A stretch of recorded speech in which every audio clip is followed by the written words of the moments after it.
My bruised twin sister called my burner phone late on a Tuesday night, her voice shaking as she whispered that her husband was cheating and threatening to destroy her life. So we swapped places one last time. That night he stormed into the kitchen and barked, "Who the hell do you think you are? Do not you dare look me in the eye." He thought he was threatening his submissive, terrified wife. Instead, he picked a fight with a Special Forces intelligence operative. 5 minutes later, he was writhing on the cold marble floor. My name is Abigail, though everyone in my unit calls me Abby, and I am 33 years old. Before I tell you exactly how I dismantled my toxic family and a corrupt millionaire piece by piece, let me know where you are watching from in the comments below. Hit that like button and subscribe if you believe bullies always get exactly what is coming to them. The rain was coming down in sheets when I pulled into the parking lot of a discreet rundown diner on the outskirts of Seattle. I was on a rare 2-week leave from my deployment, hoping for a quiet stretch of normalcy. That hope vanished the moment my phone rang. When you work in Army Civil Affairs and Intelligence, you develop a sixth sense for panic. Bethany sounded like a hostage when she begged me to meet her at a place where no one from her country club circle would ever go. I sat in a corner booth facing the door, my posture relaxed, but my eyes scanning every vehicle that turned off the highway. 10 minutes later, Bethany walked in. We are identical twins, but looking at her walking through that diner door, we could not have seemed more different. I was in dark denim tactical boots and a plain utility jacket. Bethany was wearing a trench coat that cost more than my first car, a silk scarf wrapped tightly around her neck, and oversized designer sunglasses that covered half her face, despite the gloomy weather outside. She slid into the booth across from me. Her hands were shaking so violently that the heavy diamond ring on her finger tapped against the laminate table. I did not ask how she was. I did not offer a warm greeting. My training kicked in immediately, assessing her rapid breathing and the rigid way she held her shoulders. "Take off the glasses, Bethany," I said quietly, keeping my voice perfectly level to project calm. She hesitated, her lower lip trembling. She looked around the empty diner as if expecting someone to jump out from the kitchen. Slowly, with terrifying reluctance, she reached up and pulled the sunglasses away from her face. My jaw clenched so hard my teeth ached. The bruising around her left eye was severe. It was a vicious mosaic of deep purple, angry red, and sickly yellow swelling that extended down to her cheekbone. As a soldier, I have seen plenty of violence. I know exactly what kind of force it takes to leave a mark like that. This was not an accident. This was not a careless bump in the dark. This was a deliberate, calculated strike meant to cause maximum damage and maximum fear. "Trent did this," I stated. It was not a question. Bethany nodded, fresh tears spilling over her swollen cheek. She grabbed a paper napkin and held it to her face. "He came home furious last night. I made the mistake of confronting him. I found out he has been moving money into offshore accounts. I saw text messages on his tablet. He is having an affair with his bank loan officer. When I told him I wanted a divorce, he backed me into the hallway." She paused, taking a ragged breath. "He told me that if I ever tried to leave him or expose his secrets, he would frame me for financial fraud. He said he has been putting loans in my name. He told me he would leave me penniless, destroy my reputation, and make sure our parents never spoke to me again. Then he hit me. He told me I was nothing without his money." The mention of our parents sent a familiar bitter chill through my veins. Growing up, the dynamic in our household was crystal clear. Our parents, Barbara and Donald, were obsessed with wealth status and appearances. I was the rebellious disappointment. I preferred sports to pageants logic, to high society gossip, and military service to a corporate desk job. When I enlisted right out of high school, choosing what my mother called a masculine blue-collar life, they practically erased me from the family narrative. I was disowned, my name spoken only in hushed, embarrassed tones at their dinner parties. Bethany, however, was the ultimate golden child. She was compliant, sweet, and molded herself perfectly to their expectations. When she gave up her career as an elementary school teacher to marry Trent, a wealthy hedge fund executive, my parents treated it like the crowning achievement of their lives. Trent was their idol. He had money, connections, and power. "Did you call Mom and Dad?" I asked, already knowing the answer. Bethany let out a hollow, broken laugh. I went to their house this morning before coming here. Mom saw my face. Do you know what she said, Abby? She told me to put some ice on it and learn to be a better wife. Dad pulled me into his study and told me I was acting hysterical.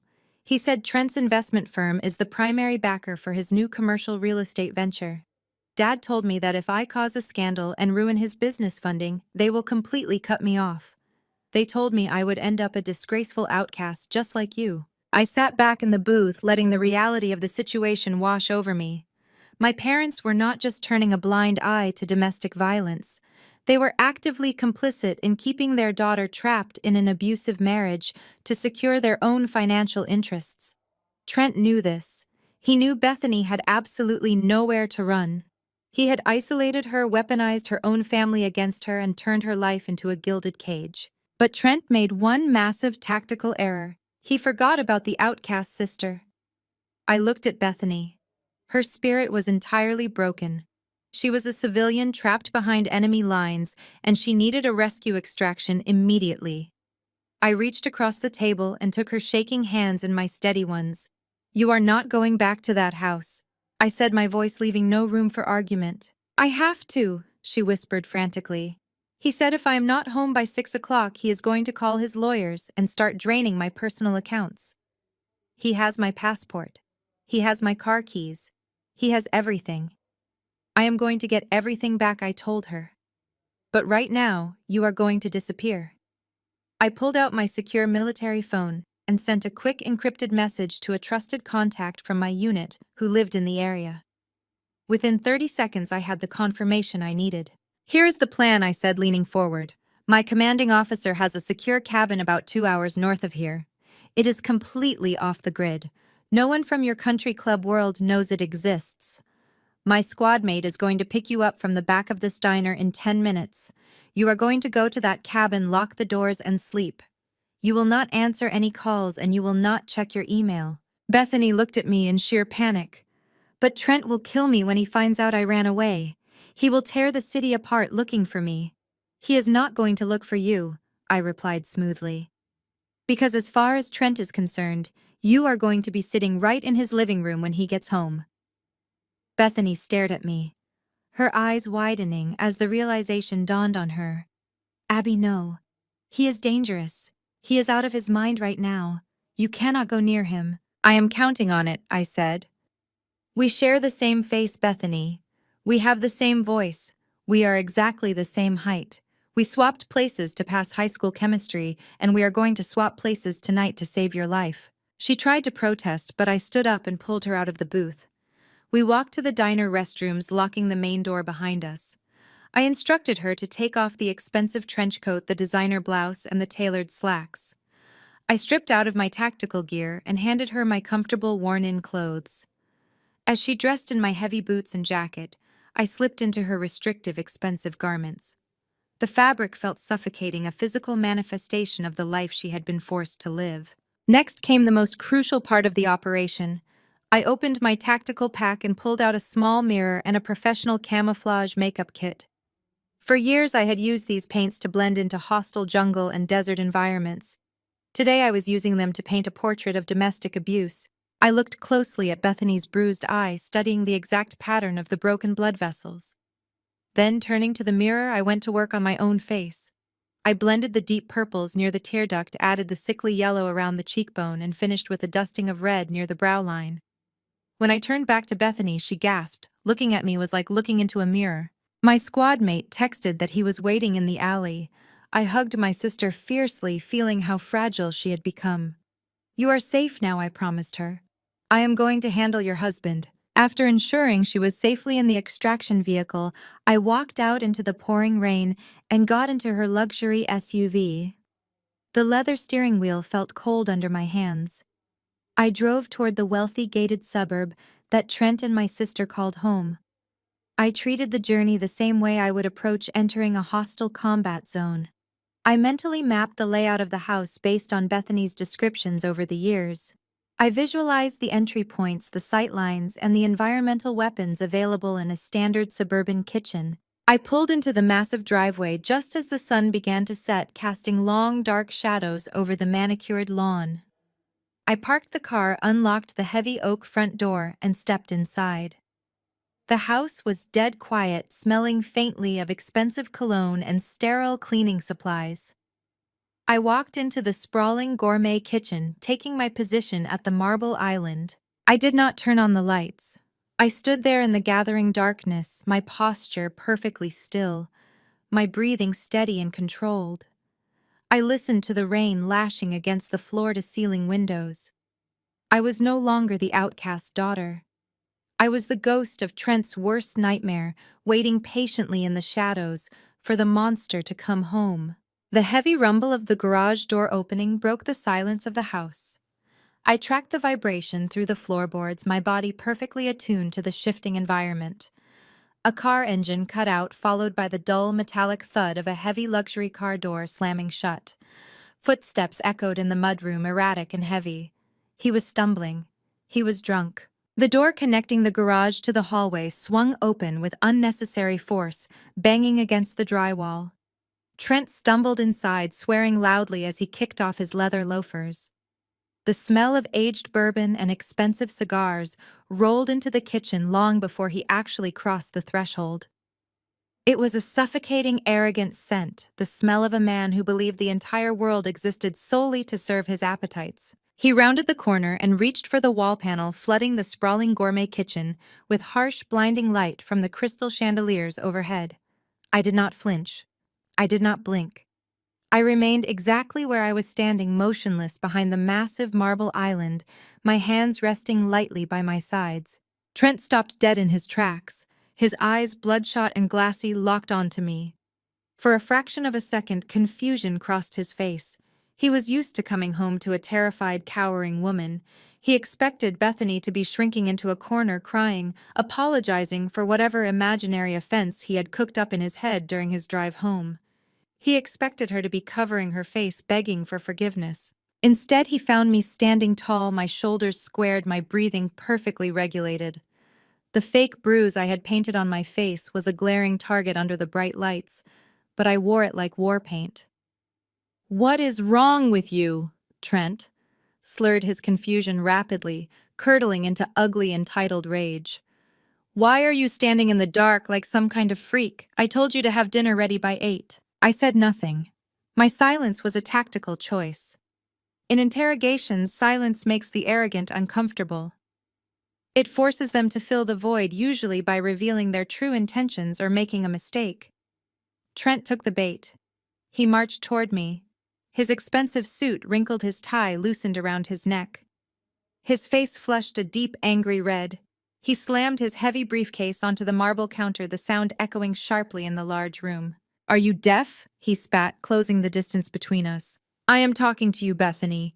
You think because you cried to your pathetic parents today that you have some sort of power now? Your father practically begged me not to be mad at you. They know exactly how useless you are. You are nothing without me. You have nothing." He was trying to elicit a response, trying to find the submission he fed on. He stepped around the island, invading my personal space. The alcohol on his breath was overpowering now. He loomed over me, trying to use his height and weight to intimidate me. In the military, we call this posturing. It is what undisciplined combatants do right before they lose control. "Look at me when I am talking to you," he demanded, his voice escalating from a harsh whisper to a full-volume roar. I slowly tilted my head up and locked my eyes directly onto his. I did not show fear. I did not show anger. I showed him the absolute chilling emptiness of a predator calculating the exact weakest point of its prey. That single act of defiance snapped whatever thin thread of control he had left. His face twisted into a mask of pure, violent fury. "Who the hell do you think you are?" he screamed, spittle flying from his lips. "Do not you dare look me in the eye." He drew his right arm back, his hand forming a tight fist. He telegraphed the strike by dropping his shoulder, shifting his weight to his back foot, and swinging wildly, aimed right at the fake bruise on my cheek. It was a sloppy civilian punch driven by ego and alcohol rather than mechanics. He expected a satisfying impact. He expected me to crumble to the floor weeping. He thought he was threatening his wife. I stepped inside his guard before his fist even reached the halfway point of its arc. The element of surprise is a soldier's greatest asset. I raised my left forearm, executing a brutal, bone-jarring block that deflected his wrist upward. The impact sent a shockwave up his arm, halting his momentum instantly. Trent let out a sharp gasp of shock, his eyes widening as his brain struggled to process why the fragile woman he had abused for years suddenly felt like a wall of solid steel. I did not give him time to recover. Combat is about overwhelming forward pressure. Using the momentum from his deflected punch, I grabbed his extended right wrist with my left hand, twisting it violently outward to lock the joint. At the same time, I drove the palm of my right hand directly upward, slamming it into his exposed right elbow. The sound in the kitchen was unmistakable. A loud, sickening pop echoed off the marble countertops as Trent's shoulder dislocated from its socket. A high-pitched, agonizing scream tore from his throat. The arrogance completely vanished from his face, replaced by absolute blinding agony. He stumbled backward, his knees buckling as the pain scrambled his nervous system. But I was not done. Leaving an enemy standing is a rookie mistake. I kept my iron grip on his twisted wrist, pulling him forward off balance. With a swift, calculated pivot, I swept my right leg behind his knees. I kicked his legs entirely out from under him. Trent went airborne for a fraction of a second before crashing down onto the unforgiving marble floor with a heavy, bone-rattling thud. All the breath was knocked out of his lungs in a sharp wheeze. Before he could even attempt to thrash or roll, I dropped down on top of him.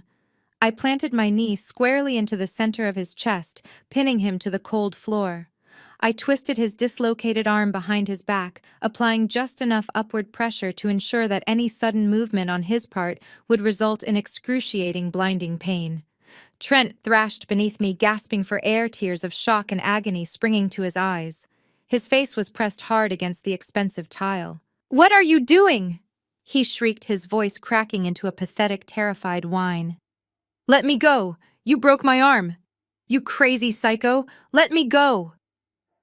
I leaned down, placing my face inches from his ear.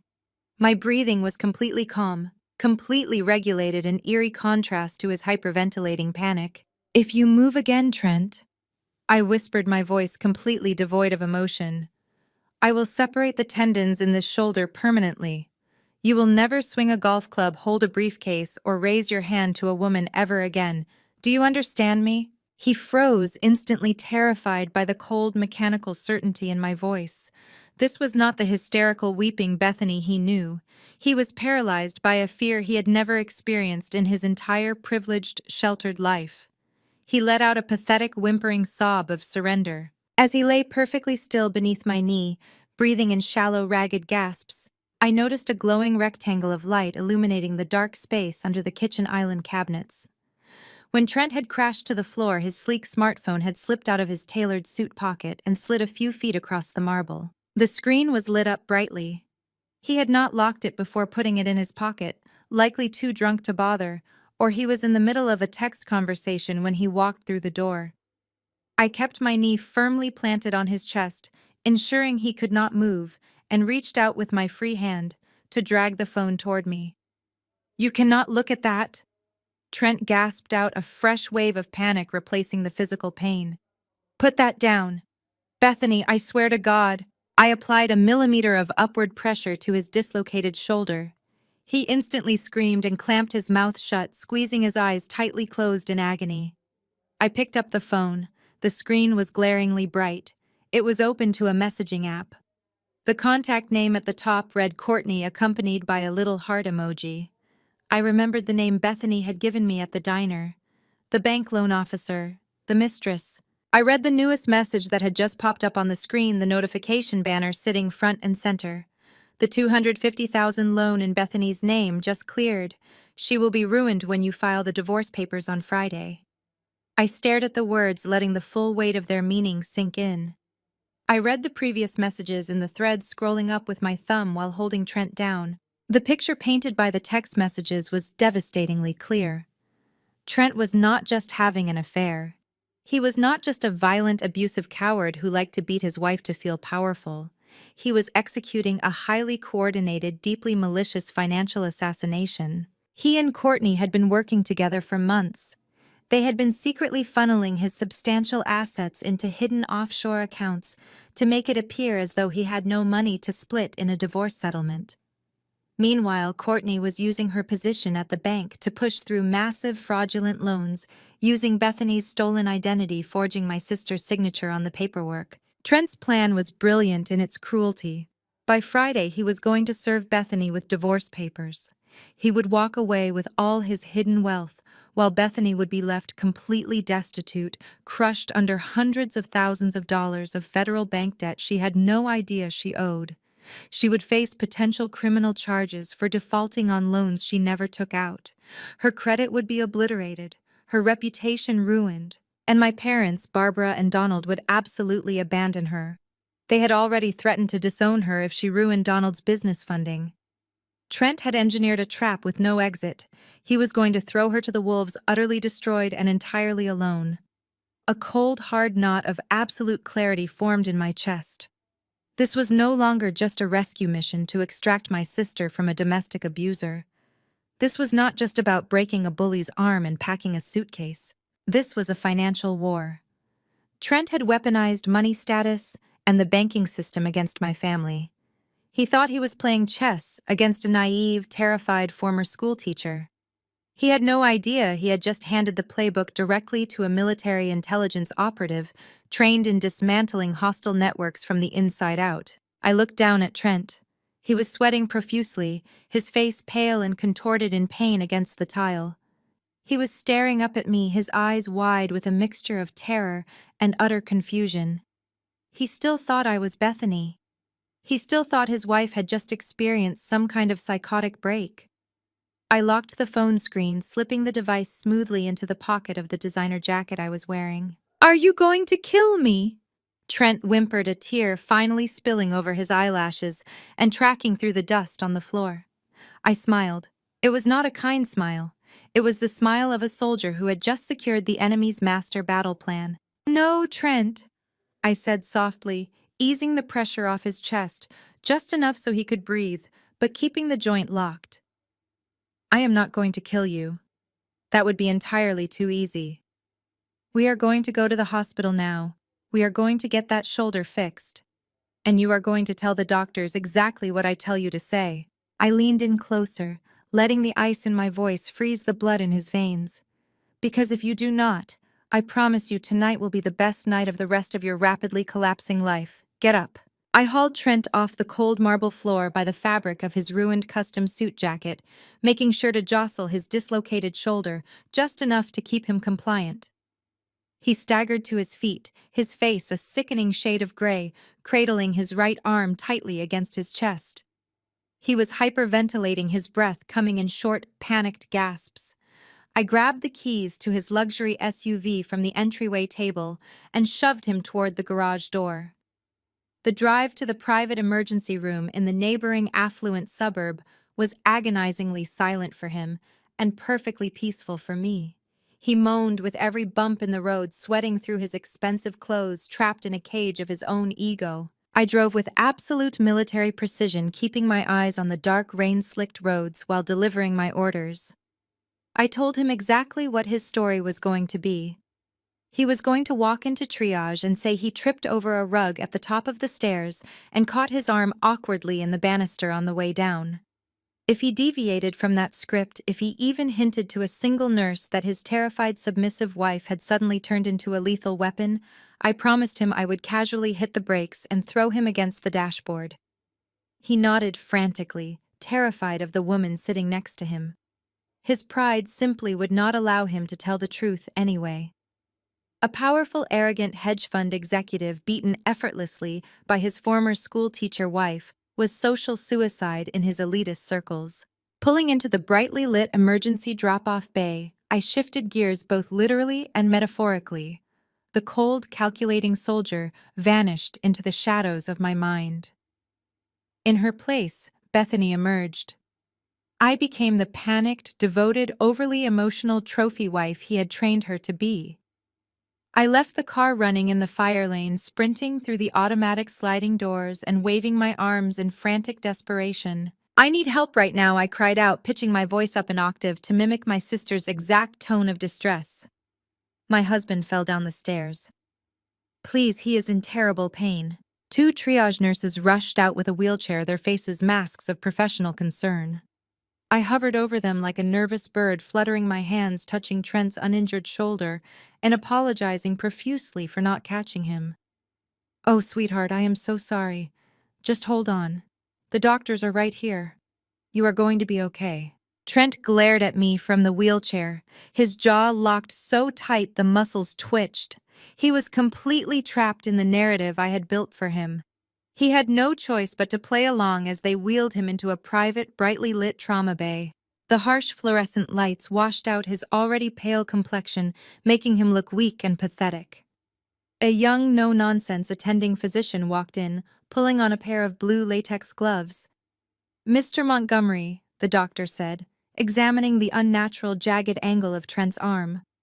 That looks like a severe anterior dislocation. Tell me exactly how this happened. Trent swallowed hard, a bead of sweat tracing down his temple. He looked at me. I widened my eyes, bringing tears to the surface on command, playing the part of the traumatized witness to absolute perfection. I tripped. Trent ground out between his teeth, the lie tasting like ash in his mouth. I missed a step at the top of our main staircase. I tried to catch myself on the heavy oak railing, but my arm twisted backward as I fell. The doctor nodded, making a note on a digital tablet. It is a very common injury for that specific kind of fall. You are incredibly lucky you did not break your neck or fracture your skull on the way down. I let out a dramatic trembling sob, burying my face in my hands. I told you we needed to replace that slick runner in the hallway, Trent. I was so scared. I thought you were going to die right there on the floor. Trent shot me a look of pure, unadulterated venom, but he forced a tight, agonizing nod for the doctor's benefit. It was just a stupid accident, Bethany. Just an accident. I am fine. The medical staff moved efficiently, administering a heavy dose of intravenous pain medication and muscle relaxants to prepare him for the reduction procedure. I stood in the corner of the room, my hands clasped anxiously over my mouth. But underneath the fake bruise painted on my cheek and the restrictive designer clothes I wore, my mind was running a cold tactical analysis. I monitored the exits, evaluated the medical equipment, and cataloged Trent's dropping heart rate on the monitor as the narcotics hit his bloodstream. The doctor grabbed Trent's arm and braced his own weight against the hospital bed. With a swift, brutal, and highly practiced motion, he snapped the shoulder back into the socket. The loud, wet pop echoed off the sterile tile walls. Trent let out a muffled roar, his body arching violently off the mattress, before collapsing back down, entirely spent. The nurses quickly stepped in to immobilize the arm, strapping it securely into a heavy-duty, reinforced medical sling that bound his arm tightly to his chest. You will need strict orthopedic follow-up within the week, the doctor advised, handing me a thick stack of discharge papers and prescription slips. He needs to keep that arm completely immobilized. No sudden movements, no lifting, no driving. He is going to need your help with basic daily tasks for a while. I nodded vigorously, wiping fake tears from my eyes and thanking the doctor profusely. I will take perfect care of him. I will not leave his side. I promise. The doctor and nurses finally stepped out of the room, pulling the heavy glass door shut behind them. The distinct click of the latch was like a starting gun. The frantic, weeping wife vanished instantly. I let my shoulders drop, my posture returning to the rigid, disciplined stance of an intelligence operative. The nervous energy melted away, replaced by absolute, chilling stillness. I walked slowly over to the side of the hospital bed. Trent was sweating profusely, the heavy narcotics making his eyes glassy and unfocused, but the pure hatred radiating from him was palpable. "You are completely insane," Trent hissed, his voice slurred but vicious in the quiet room. "You are a total psychopath. When I get out of here, I am going to destroy you. You are going to be locked in a padded cell for the rest of your miserable life." I did not raise my voice. I leaned over the bed, resting my hands lightly on the cold metal guardrail. I leaned in so close that my face was only inches from his. I could smell the sterile hospital alcohol mixing with his expensive cologne and the sour scent of his fear. I reached out with steady precision and grabbed the thick nylon strap of his medical sling resting across his collarbone. I pulled it. just a fraction of an inch. Just enough to pull the freshly reset joint tight against the inflamed socket. Trent gasped sharply, his entire body going completely rigid. The color drained from his face again, leaving him chalk white. His eyes widened in absolute primal terror as a fresh spike of pain shot through his nervous system. "Are you listening to me, Trent?" I whispered, my voice completely flat, dead, and utterly devoid of emotion. "I want you to listen to me very carefully. You are not going to destroy anyone. You are not going to lock anyone away. Because if you try to make a single move against Bethany, I will not just dislocate your shoulder again. I will systematically dismantle your entire existence." Trent stopped breathing. He stared at me, his chest rising and falling in shallow, panicked stutters. "I know about the offshore accounts," I continued, keeping my grip firm on the nylon strap. "I know about the fraudulent loans you took out in your wife's name. And I know all about Courtney." The mention of his mistress and the hidden money cut through the narcotic haze like a blade. He stared at me, his mind desperately trying to comprehend how his subservient, easily manipulated wife suddenly knew his most closely guarded, highly illegal secrets. He did not know he was looking at Abby. He thought the woman he had physically and financially abused for years had suddenly evolved into an apex predator right in front of him. How he choked out, his voice cracking into a pathetic, terrified whisper. "How do you know about that?" I gave the strap of his sling another microscopic, calculated tug. He whimpered, squeezing his eyes tightly closed, unable to pull away from my grip. "You made a massive tactical error, Trent. You underestimated your wife. You thought because you could hit her, you could outsmart her. But you left your phone unlocked on the kitchen floor while you were busy screaming at me.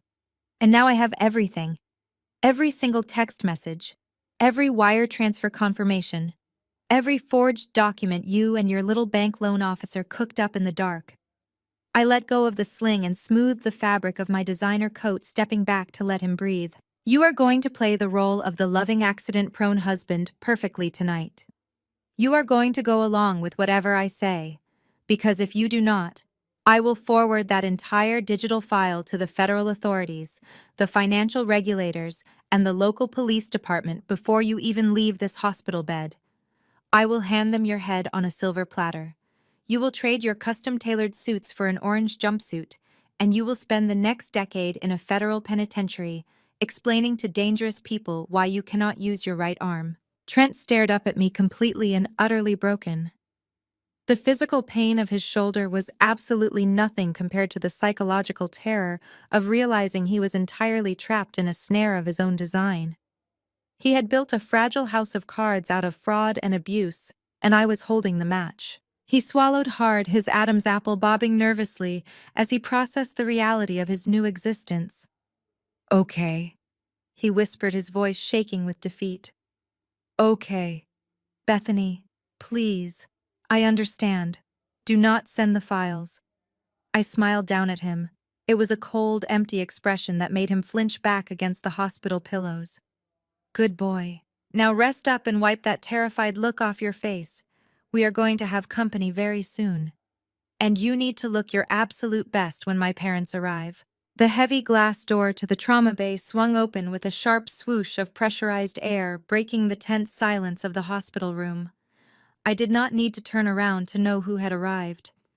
The overwhelming scent of expensive floral perfume and aged scotch announced my parents long before their voices did. Barbara and Donald swept into the sterile medical environment with the chaotic, entitled energy of people who believed the world was their personal waiting room. My mother, Barbara, rushed past me without a single glance in my direction. She was dressed in her standard evening attire, a tailored cashmere cardigan and pearls, her hair perfectly blown out despite the late hour. She made a direct line for the hospital bed, her face contorting into a mask of exaggerated theatrical distress. She threw her hands up, her jewelry clinking loudly in the quiet space, and leaned over the man who had just spent the evening terrorizing her actual daughter. "Oh, my poor sweet Trent," Barbara gasped, her voice dripping with a sickening level of maternal affection she had never once directed at me or Bethany. "Look at you. Look at what happened. We came the absolute second we got the call. You must be in absolute agony, you poor thing." She hovered over his uninjured shoulder, gently patting his chest completely, ignoring the fact that I was standing less than 3 feet away. I remained perfectly still, observing the scene with the cold, detached eye of an intelligence operative analyzing enemy combatants. I stood directly under the harsh fluorescent lights. The fake bruise I had painted over my left eye was glaringly obvious. It was a massive, violent canvas of purple and yellow that covered half my face. A blind person could have sensed the trauma radiating from it. Barbara did not even look at it. She did not ask if I was okay. She did not ask how the accident happened or if I was hurt. Her entire universe was hyper-focused on the wealthy hedge fund executive occupying the hospital bed. Trent soaked up the attention like a sponge. With the heavy narcotics coursing through his veins and his mother-in-law stroking his ego, the terrified, broken coward I had pinned to the marble floor began to recede. In his place, the arrogant, manipulative abuser slowly started to claw his way back to the surface. He let out a weak, pathetic sigh, closing his eyes and playing the role of the brave, wounded martyr. "It was just a clumsy fall," Barbara Trent murmured, his voice slurred but purposely pitched to sound heroic. Bethany was so frightened. "I just feel terrible for scaring her. I am just glad I was the one who fell and not her." I had to actively suppress the physical urge to step forward and crush his windpipe. The level of psychological warfare he was employing was masterful in its sickness. He was securing his alliance with my parents, reminding them of his value and positioning himself as the noble protector. Donald was standing near the foot of the bed. My father was a man who wore his financial stress like a cheap cologne. He was red in the face, sweating slightly through his expensive golf polo, his jaw tight with poorly concealed anxiety. He finally looked at me. His eyes darted to the massive, colorful bruise on my face. He stared at it for exactly 2 seconds. I saw the recognition register in his pupils. I saw him process the violence written across his daughter's cheek. And then I saw him make the active, conscious decision to completely ignore it. Bethany Donald snapped his voice, a harsh, commanding bark that echoed off the tile walls. "Come here, now!" He did not wait for a response. He closed the distance between us, grabbed my upper arm with a bruising, aggressive grip, and physically dragged me out of the trauma bay. I let him pull me. My combat training screamed at me to break his wrist, to execute a joint lock, and drop him to the floor, just as I had done to Trent. I had to clench my fists and force my muscles to remain slack, playing the part of the submissive, terrified woman he expected his daughter to be. He hauled me into the busy, brightly lit hospital corridor, stopping near a row of vending machines where we were temporarily shielded from the view of the nurses' station. He released my arm and rounded on me, pointing a thick, angry finger inches from my face. "What the hell is wrong with you, Donald?" hissed his face, turning an ugly shade of crimson. "Can you not do a single thing right?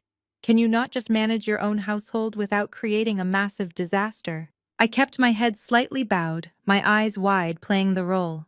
"He tripped on the stairs, Dad," I whispered, making my voice tremble perfectly. "I did not do anything." Donald let out a sharp, dismissive scoff. "I do not care how it happened. I care about what this means for me. Do you have any idea how much pressure I am under right now? My commercial real estate venture is hanging by a thread. We are bleeding capital, Bethany. Trent's investment firm is the only thing keeping us afloat. If he pulls his funding, your mother and I will lose everything. We will be bankrupt before the end of the fiscal quarter." He leaned in closer. The smell of scotch on his breath was nauseating. He looked directly at the fake bruise on my face, the absolute proof of domestic violence, and his eyes remained entirely dead to my suffering. "I do not want to hear any complaining from you," Donald growled, his voice a venomous, threatening whisper. "I do not want any tears. I do not want any drama. You are going to go back into that room and you are going to be the perfect, smiling, supportive wife. You are going to wait on him hand and foot. You will not stress him out. You will not cause problems. If you ruin this marriage and cost me my funding, I swear to you we will cut you off completely. You will be out on the street with absolutely nothing, just like your disgraceful sister. Do you understand me?" The sheer breathtaking toxicity of his words settled over me like a heavy blanket. He knew Trent was beating his wife. He knew, and he absolutely did not care so long as the checks kept clearing. The betrayal I felt on Bethany's behalf was a physical ache in my chest. This was the trap she had been living in. A husband who beat her and parents who held her down so he could keep doing it.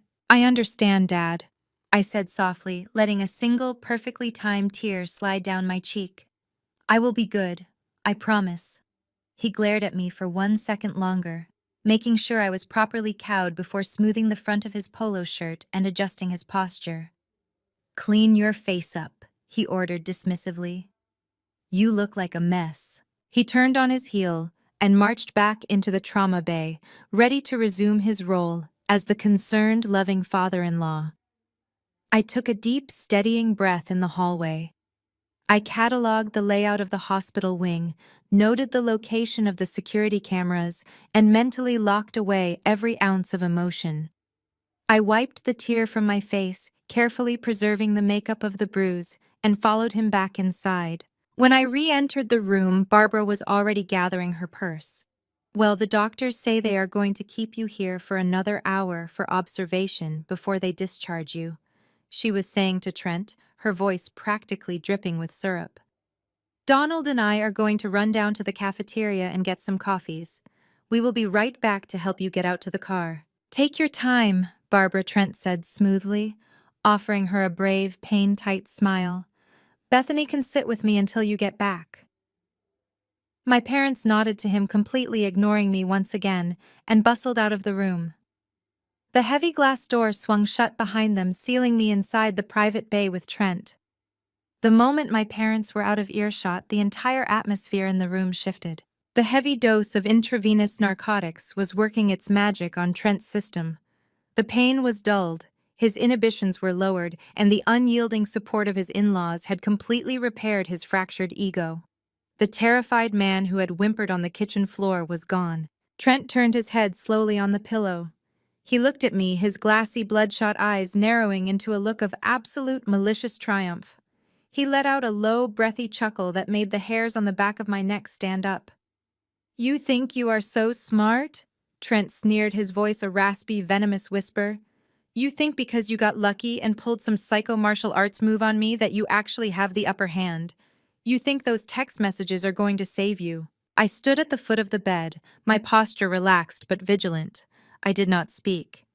"You are nothing," Trent continued, his voice gaining strength, fueled by the drugs and his own staggering narcissism. "Your own parents just proved it. They would watch you bleed out on this floor if it meant I kept signing their checks. You have absolutely no one." He painfully shifted his weight on the mattress, wincing slightly as the movement pulled at his immobilized shoulder. He locked his eyes onto mine, a wide, sinister smile spreading across his face. "While you were out in the hallway getting screamed at by your pathetic father, I asked the nurse to hand me my smartwatch from my personal belongings bag," Trent whispered, his smile turning into a cruel, triumphant sneer. "I sent a voice note to my legal team." The air in the room suddenly felt very cold. I kept my face blank, but my tactical mind immediately began racing, running through the threat matrices. "I told my lawyers that my wife has suffered a complete psychological breakdown," Trent said, savoring every single syllable. "I told them you violently attacked me in our home, causing severe bodily harm. I told them you are completely detached from reality, acting like a different person, and that you are an immediate danger to yourself and others." He let his head fall back against the pillows, letting out another drug-addled laugh. "My lawyers are filing the paperwork with a judge right now, Bethany. They are securing an emergency 72-hour involuntary psychiatric hold. The moment we leave this hospital, an ambulance is going to be waiting at our house. They are going to strap you to a gurney, sedate you, and lock you in a secured psychiatric ward." My blood ran like ice water. A 72-hour involuntary hold. It was the perfect, terrifying counterattack. If they locked me in a psych ward under Bethany's name, they would confiscate all my personal belongings, including the phone with the evidence. I would have no access to the outside world. I would be drugged, monitored, and entirely discredited. And by the time the 72 hours were up, it would be Friday. The day Trent filed the divorce papers and dumped the fraudulent federal bank loans onto my sister's stolen identity. "You will not have your phone," Trent whispered, reading the realization on my face and glowing in his victory. You will not have any proof. You will just be the crazy, violent wife screaming about conspiracies while they pump you full of tranquilizers. And by the time they let you out, you will be bankrupt, divorced, and facing federal charges for bank fraud. He turned his head to look at the digital clock mounted on the hospital wall. The red numbers glared brightly in the sterile room. The paperwork will be signed by sunrise, Trent sneered, closing his eyes and letting the narcotics pull him down into a comfortable, victorious sleep. Tick-tock, Bethany.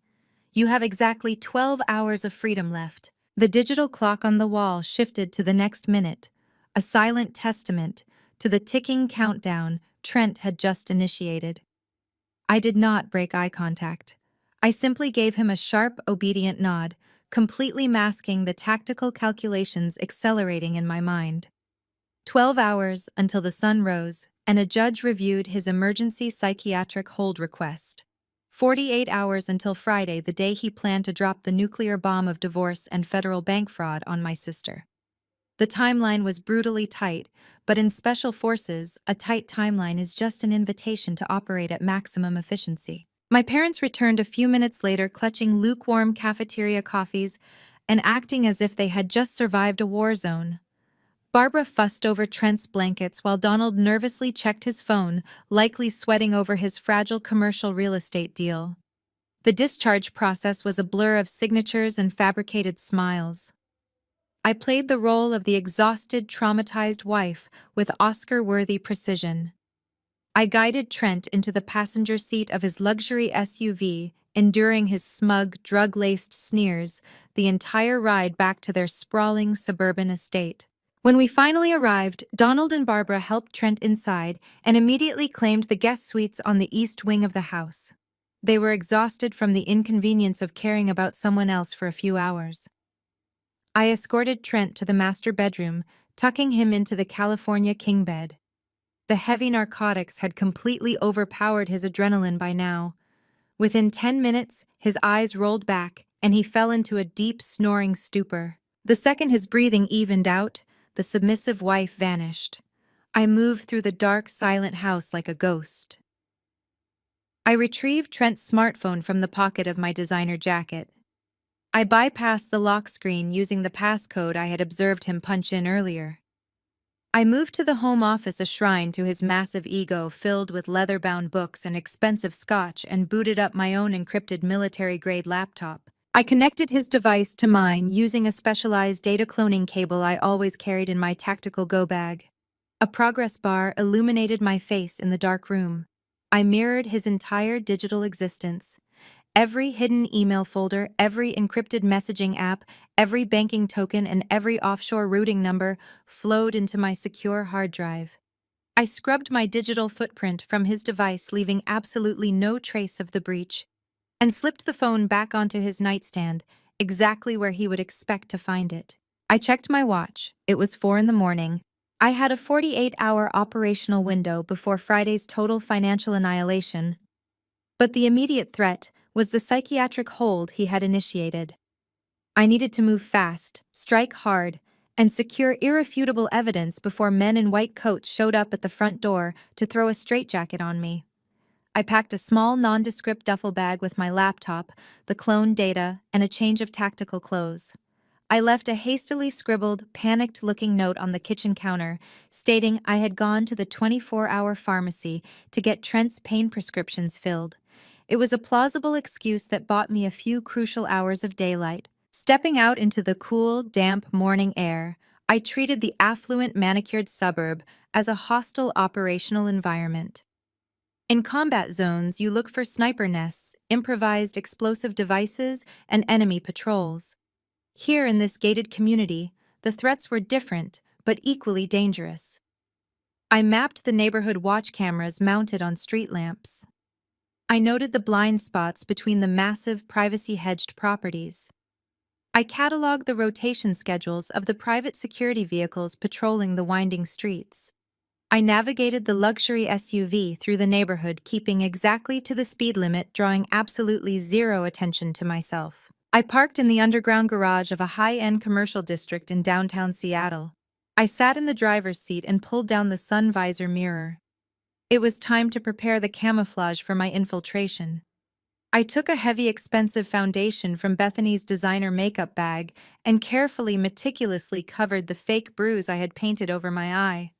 I layered concealer and powder until my skin looked flawlessly smooth, perfectly mimicking how a terrified, abused wife in high society would expertly hide her shame from the public eye. I brushed my hair into a sleek, unassuming style. I adjusted the collar of the silk blouse and smoothed the wrinkles from the tailored trousers. I checked my posture, forcing my rigid, combat-ready shoulders to round forward slightly. I softened my jawline and practiced a look of mild, continuous anxiety. The psychology of wearing my sister's skin was complex. I had to project the aura of a woman who possessed immense wealth, but absolutely zero personal power. I had to look entitled enough to demand financial documents, but submissive enough to not raise any red flags with the bank's security protocols. The primary target was a fortress of glass and brushed steel located on the corner of the financial district. It was an exclusive private wealth management bank, the kind of institution that did not cater to ordinary citizens. You needed a minimum of 7 figures in liquid assets just to walk through the revolving doors. I gripped the leather handle of my designer purse, visualizing the objective. I needed the physical paper trail. I needed the loan applications containing Bethany's forged signatures to match against the digital offshore transfers I had just cloned from Trent's phone. I stepped out of the SUV and walked toward the towering glass doors. The air conditioning inside the lobby was freezing, carrying the distinct sterile scent of polished brass and expensive leather furniture. 2 armed security guards stood near the elevators, their eyes scanning the room. One of them gave me a cursory assessing glance. Identical genetics provided the ultimate skeleton key. Facial recognition, height, weight, bone structure, gait. I was indistinguishable from the woman Trent had married. The guard's eyes slid right past me, classifying me as a harmless, wealthy client. I walked across the vast marble floor, my heels clicking softly, and approached the reception desk. The receptionist, a polished woman in a crisp blazer, looked up from her dual monitors. Her customer service smile widened into genuine recognition the moment she saw my face. "Mrs. Montgomery," she said warmly, her voice echoing slightly in the cavernous lobby. "Welcome back. We were not expecting you today. Is there something we can help you with?" I offered a strained, polite smile, allowing my hands to fidget nervously on the edge of the mahogany desk. "Good morning," I said, pitching my voice to match Bethany's soft, hesitant cadence. "I am so sorry to drop in unannounced. My husband was in a terrible accident last night. He had a severe fall and dislocated his shoulder. It has been incredibly stressful." The receptionist's face immediately fell into an expression of deep, practiced sympathy. "Oh my goodness, Mrs. Montgomery. I am so terribly sorry to hear that. Please let Mr. Montgomery know that the entire branch sends their regards. Is he recovering well?" "He is resting." I lied smoothly, casting my eyes downward to sell the narrative of the overwhelmed spouse. But with him incapacitated, I realized I am completely in the dark about our current financial filings. He usually handles everything. With his injury, I need to make sure our household accounts are in order. I specifically need to review the paperwork for the recent loans opened in my name. I just need to verify the terms and ensure the automatic payments are properly structured while he is recovering. The receptionist nodded understandingly, completely buying the performance. A helpless, wealthy wife trying to manage the paperwork while her brilliant husband was injured was a story this bank probably saw every single day. "Of course, Mrs. Montgomery," she said, her fingers flying across her keyboard. "We can absolutely help you with that. I just need to verify your identification for the access logs." I opened the designer purse and withdrew Bethany's gold-trimmed driver's license, which I had secured from her wallet before the swap. I handed it across the desk. The receptionist barely glanced at the photo before swiping it through a card reader. Next, she pushed a small digital keypad toward me.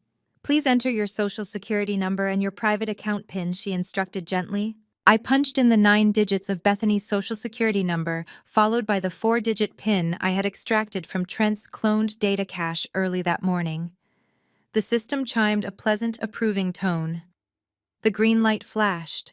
There was not a single red flag, no secondary security prompts, no hesitation from the system. I was in. Perfect. Thank you. The receptionist smiled, handing the license back to me. If you will just take a seat in our private client lounge, I will have a loan officer bring the physical files directly to you. Would you care for some sparkling water or espresso while you wait? Just water, please, I replied softly, clutching my purse to my chest. Thank you for being so accommodating. I am just so overwhelmed today. Take all the time you need, she reassured me, gesturing toward a set of frosted glass doors down a quiet carpeted hallway. I walked down the corridor, the heavy doors sliding open automatically to reveal a luxurious, soundproofed lounge. I sat down on a white leather sofa, placing my bag carefully beside me. I maintained my anxious posture, but my eyes quickly scanned the room, locating the security cameras in the ceiling corners and mapping the emergency exit routes. I had successfully breached the perimeter. I was inside the vault of Trent's secrets. Now I just had to wait for the bank staff to hand-deliver the weapon that would utterly destroy him. I watched the frosted glass doors, ready to dissect every piece of paper they brought me. I needed the exact documents tying Bethany to the $250,000 Trent had stolen. A shadow appeared behind the frosted glass. The doors parted, and a young woman in a sharp-tailored suit stepped into the room holding a thick manila folder. I recognized her instantly from the photos on Trent's phone. This was not just a random bank employee. The universe had just delivered the enemy straight into my hands. The woman who walked through the frosted glass doors was a textbook example of arrogant corporate ambition. I knew her name before she even opened her mouth. Courtney. She wore a tailored charcoal skirt suit that fit a little too perfectly. Her blonde hair pulled back into a severe, sleek bun that emphasized the sharp angles of her cheekbones. The expensive perfume she wore preceded her into the room, a cloying, heavy floral scent that masked the underlying odor of pure, unadulterated greed. I stayed seated on the white leather sofa, shrinking my posture even further, pulling my shoulders inward and clutching my designer handbag against my stomach like a physical shield. Courtney approached the glass coffee table, her heels clicking with practiced authority. She looked down at me, and I saw the immediate flash of supreme condescension in her eyes. She did not see a threat. She saw the pathetic, submissive wife her lover complained about. She saw a woman who was about to be discarded, completely oblivious to the financial guillotine hanging directly over her neck. "Good morning, Mrs. Montgomery," Courtney said, her voice dripping with artificial sweetness that failed to reach her cold, calculating eyes. "I am Courtney, one of the senior loan officers here. The reception desk informed me about Trent's terrible accident. We are all just so devastated for him. Please send him our absolute best wishes for a speedy recovery."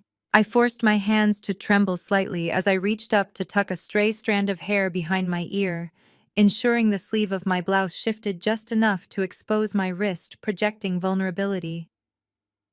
"Thank you, Courtney," I replied, pitching my voice to a breathless, anxious whisper. "It was a horrible night.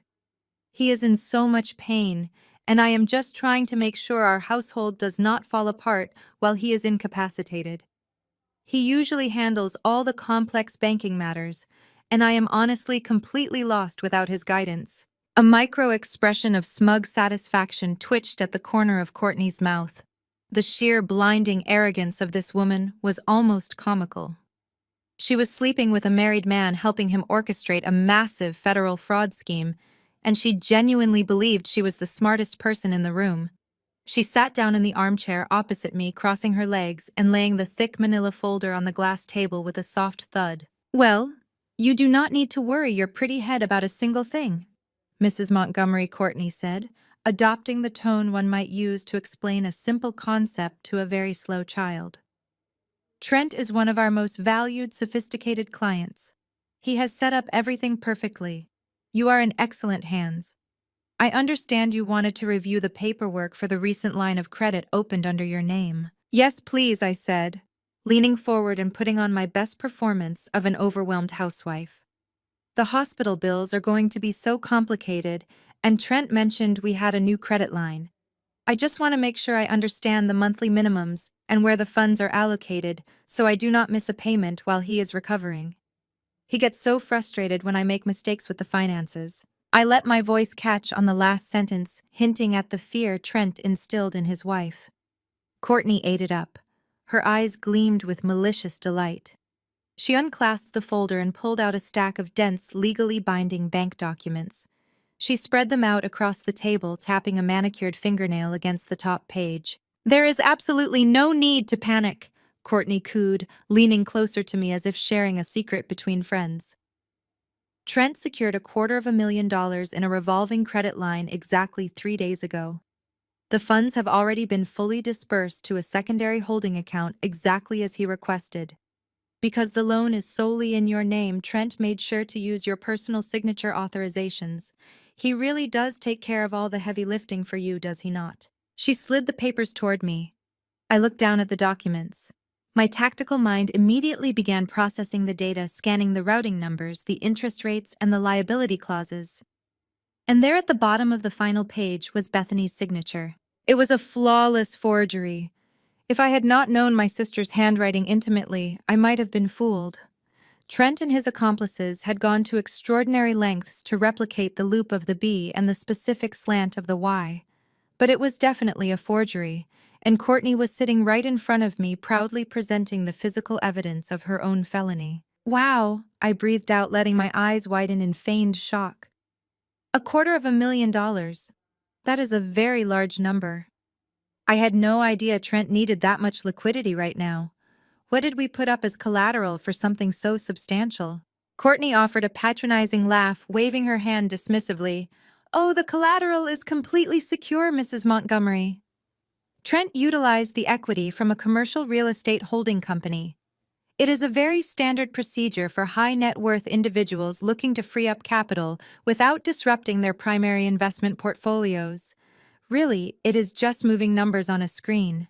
You just need to sign this routing acknowledgement form today, so we can finalize the digital transfer protocols for the month.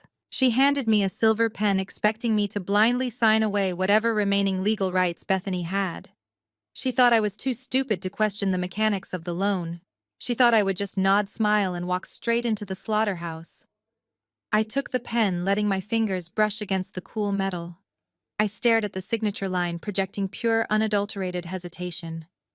I took a deep, shaky breath and set the pen down on the glass table. "I am so sorry, Courtney," I said, shrinking back into the sofa and looking at her with wide, terrified eyes. "I cannot sign this without Trent explaining it to me first. You know how he gets. If I sign a bank document without his explicit permission, he will be absolutely furious with me. He hates when I interfere with his business strategies. I just cannot risk making him angry right now, not with his broken arm." The doctor said stress is terrible for his blood pressure. Courtney's smug expression faltered for a fraction of a second, replaced by a flash of genuine annoyance. The transaction needed to be locked in tightly before Friday's divorce ambush. A missing signature on the routing acknowledgement could delay the funds transferring to their offshore accounts. But she quickly masked her irritation, replacing it with a saccharine, condescending smile. "Mrs. Montgomery, I assure you this is just a procedural formality," Courtney urged, tapping the paper again. "Trent already approved the primary disbursement. This is just for the file." I shook my head vigorously, clutching my purse tighter. "I know, and I am so grateful for your help, but I just cannot. Could you possibly print me a copy of all these documents? I can take them home, show them to Trent when he wakes up, and bring the signed acknowledgement form right back to you tomorrow morning. I promise I will make it my absolute first priority. Please, Courtney. I just need to show him I am following his rules." I laid the desperation on thick, making myself look completely broken and entirely subjugated by my husband's authority. Courtney stared at me for a long moment. She weighed the options. Pushing too hard might make the submissive wife panic and cause a scene in the private lounge. Giving me the copies changed nothing in her mind. The primary loan was already executed, and she firmly believed Bethany was too ignorant to understand the financial trap detailed in the pages. She let out a soft, dramatic sigh, playing the role of the patient professional dealing with an incompetent client. "Of course, Mrs. Montgomery," Courtney said, standing up and gathering the documents. "If it makes you feel more comfortable to review them with Trent, I can certainly provide you with a certified copy of the entire file. I will be right back." She walked out of the lounge, her hips swaying with unearned victory. She thought she had won. She thought she was sending a lamb back to the slaughter. I sat perfectly still, regulating my heart rate, keeping my face carefully blank until the frosted glass doors opened again. Courtney returned and handed me a thick, sealed envelope stamped with the bank's golden crest. "Here you are," she said, her voice returning to that sickeningly sweet pitch. "Everything you need is right in there. Please give Trent my absolute best, and I will look forward to seeing you tomorrow morning with the signed acknowledgement." "Thank you so much," I whispered, taking the envelope with trembling hands. "You have been so kind to me today. I really appreciate your patience." I stood up, keeping my shoulders rounded and my head bowed, and walked out of the private lounge. I moved through the freezing marble-floored lobby, keeping my pace hurried and anxious. I passed the armed security guards, pushed through the heavy revolving doors, and stepped out into the damp gray morning air of downtown Seattle. I maintained the terrified housewife persona until I reached the underground parking garage. I unlocked the luxury SUV, climbed into the driver's seat, and slammed the heavy door shut. The loud thud echoed in the concrete cavern, sealing me inside the soundproof cabin of the vehicle. The moment the door latched, Bethany vanished entirely. My spine snapped straight, my shoulders squared. The artificial anxiety evaporated from my face, leaving behind the cold, calculating precision of a soldier evaluating newly acquired intelligence. I ripped the seal off the bank envelope and pulled out the thick stack of documents. I booted up my encrypted laptop on the passenger seat and brought up the cloned data files I had extracted from Trent's phone earlier that morning. I needed to cross-reference the physical paper trail Courtney had just handed me with the digital footprint Trent had left behind. I flipped through the pages, scanning the dense legal jargon with rapid practiced efficiency. The loan origination dates matched the text messages exactly. The forged signatures were placed perfectly to bypass standard fraud detection algorithms. Trent and Courtney had executed a flawless, highly illegal financial maneuver to secure $250,000 in liquid cash, leaving Bethany solely liable for the entire debt. But as I reached the final section of the loan agreement, the section detailing the collateral used to secure the $250,000, my eyes locked onto a specific paragraph. I stopped reading. The air in the car suddenly felt very still. Courtney had told me Trent utilized the equity from a commercial real estate holding company. I looked at the exact corporate entity listed on the legal document. I checked the tax identification numbers and the corporate registration codes. I pulled up the corresponding offshore wire transfers on my laptop screen, tracking the exact flow of the money. A cold, dangerous realization washed over me. The collateral was not just some random anonymous corporate holding company. The entity listed on the fraudulent loan documents was registered directly to Donald, my father. Trent was not just securing a personal loan to leave Bethany in ruin. He had leveraged the foundational assets of my father's failing commercial real estate venture to guarantee the debt. He was systematically draining Donald's company dry, siphoning the capital into his hidden offshore accounts, and using my sister's stolen identity as the ultimate scapegoat. My parents had turned a blind eye to Trent beating their daughter because he was their primary financial backer. They had threatened to disown Bethany if she ruined their funding. They worshipped him for his wealth and status. And all the while, their golden son-in-law was quietly, ruthlessly embezzling millions from their own family business. Trent was not just planning to destroy Bethany on Friday. He was going to financially annihilate my parents right along with her. I stared at the digital routing numbers on my encrypted laptop screen while sitting inside the soundproof cabin of the luxury SUV. The sheer audacity of Trent's plan was staggering. He was not just a domestic abuser who used his fists to maintain control. He was a financial terrorist operating ruthlessly within his own family. I needed immediate, highly specialized backup to pull the final thread that would completely unravel his empire. I reached into my tactical bag, bypassing my civilian cell phone, and pulled out a heavy matte black satellite phone. I dialed a secure, unlisted number that routed through 3 different encrypted military servers before finally connecting to a windowless basement halfway across the country. The line clicked open with a sharp burst of static. "Miller." I said, my voice dropping back into its natural commanding register. I need a deep dive, and I need it completely off the books right now. Miller was the most brilliant cybersecurity specialist in my civil affairs unit. He owed me his life from a particularly bad extraction under heavy fire a few years back, and we maintained an unspoken agreement that favors of this magnitude were redeemed without any bureaucratic questions.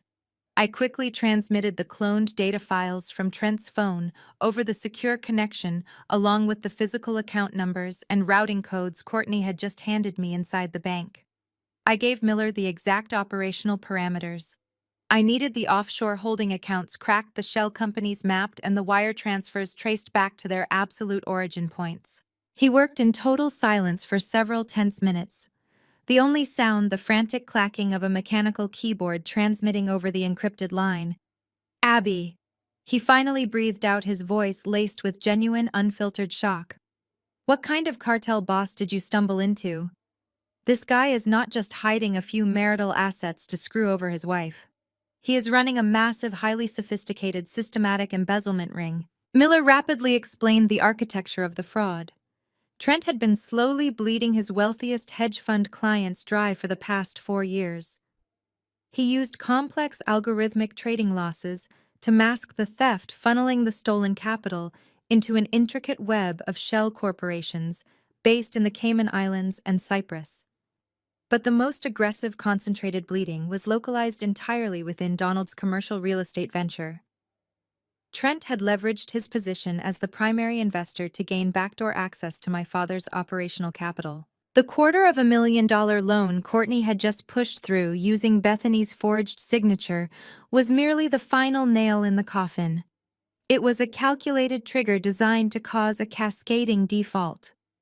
When the Friday deadline hit, the bank would automatically seize Donald's remaining business assets to cover the fraudulent collateral. My parents, who had explicitly traded their daughter's physical safety for financial security, were already broke. Trent had drained their accounts months ago. They just did not know it yet. I am sending you the complete data package now, Miller said, his tone turning deadly serious. It includes the IP addresses matching Trent's home network, the time-stamped authorization codes, and the direct digital signatures tying him definitively to the offshore accounts. It is absolutely bulletproof, Abby. Federal prosecutors dream about handing cases this clean to a grand jury. I thanked Miller, closed the connection, and wiped the satellite phone's cache to maintain operational security. I secured the laptop and the physical bank documents inside my duffel bag, put the SUV in gear, and drove out of the concrete parking garage. The rain had intensified, washing the Seattle streets in a gray, dismal blur, but my path forward had never been clearer. I navigated toward the highway, heading 2 hours north into the dense, heavily forested mountains, where my commanding officer's off-the-grid cabin sat completely hidden from the world. The long drive gave me time to formulate the exact psychological approach I needed to take with my sister. Bethany was fragile, battered by years of systemic abuse, and deeply conditioned to accept defeat. Breaking the news that her husband was actively attempting to destroy her life, and that her parents were financially ruined, required a delicate but incredibly firm touch. I pulled onto the muddy, unmarked dirt road leading to the secluded cabin. My squad mate, standing guard on the covered front porch with a thermos of coffee and a concealed weapon, gave me a subtle, reassuring nod as I approached. I walked through the heavy wooden door. Bethany was sitting on the edge of a plaid sofa, wrapped tightly in a thick wool blanket. She looked physically rested, but the nervous anxiety radiating from her was palpable. When she saw me, her eyes darted immediately to the fake bruise I had painted on my face, a jarring physical reminder of the violent life she had just fled. "Did he hurt you?" Bethany rushed out, standing up quickly and dropping the heavy blanket to the floor. "Did he realize it was you?" "He thinks you are standing right by his side," I said, setting my heavy duffel bag on the rustic wooden coffee table. "He tripped on his own arrogance, Bethany, and he just handed me the absolute keys to his kingdom." I unzipped the bag and pulled out the thick manila envelope from the bank, followed by my laptop. I sat her down at the table and opened the files. I did not sugarcoat the intelligence. I treated her with the respect of a fellow operative receiving a critical mission briefing. I laid out the forged loan documents pointing directly to the flawless replication of her signature at the bottom of the pages. I showed her the offshore wire transfers, the massive amounts of debt taken out exclusively in her name, and the impending Friday deadline, when Trent planned to serve her with divorce papers and leave her holding the bag for his federal crimes. Bethany stared at the papers, her eyes rapidly tracking the devastating numbers. I watched her breathing change. The panicked, shallow gasps of a victim slowly deepened into the steady, measured breaths of a survivor, realizing the true, calculated extent of her enemy's betrayal. But the final piece of intelligence was the absolute catalyst. I pulled up the corporate registry documents tying the fraudulent loan collateral directly to Donald's business. "He is bankrupting Mom and Dad," I stated plainly, watching her face process the information. "The people who told you to endure his abuse, the parents who told you to go back to a man who hit you just to save their business, are already ruined. Trent drained their accounts entirely. He used your stolen identity to finalize the theft." I waited for the tears to fall. I fully expected her to mourn the parents who had failed her so spectacularly. Instead, a profound, eerie silence filled the wooden cabin. Bethany reached out and slowly traced her index finger over the forged signature on the bank document. The trembling in her hands completely stopped. When she finally looked up at me, the terrified, submissive schoolteacher was entirely gone. In her place was a woman who had finally been pushed past the breaking point, her deeply ingrained fear incinerating into a cold, brilliant, and absolutely unyielding rage. "He thought I would just take it," Bethany whispered, her voice stripped of all its former fragility. "He thought I would just let him destroy me, frame me for his crimes, and walk away a rich man while I went to prison."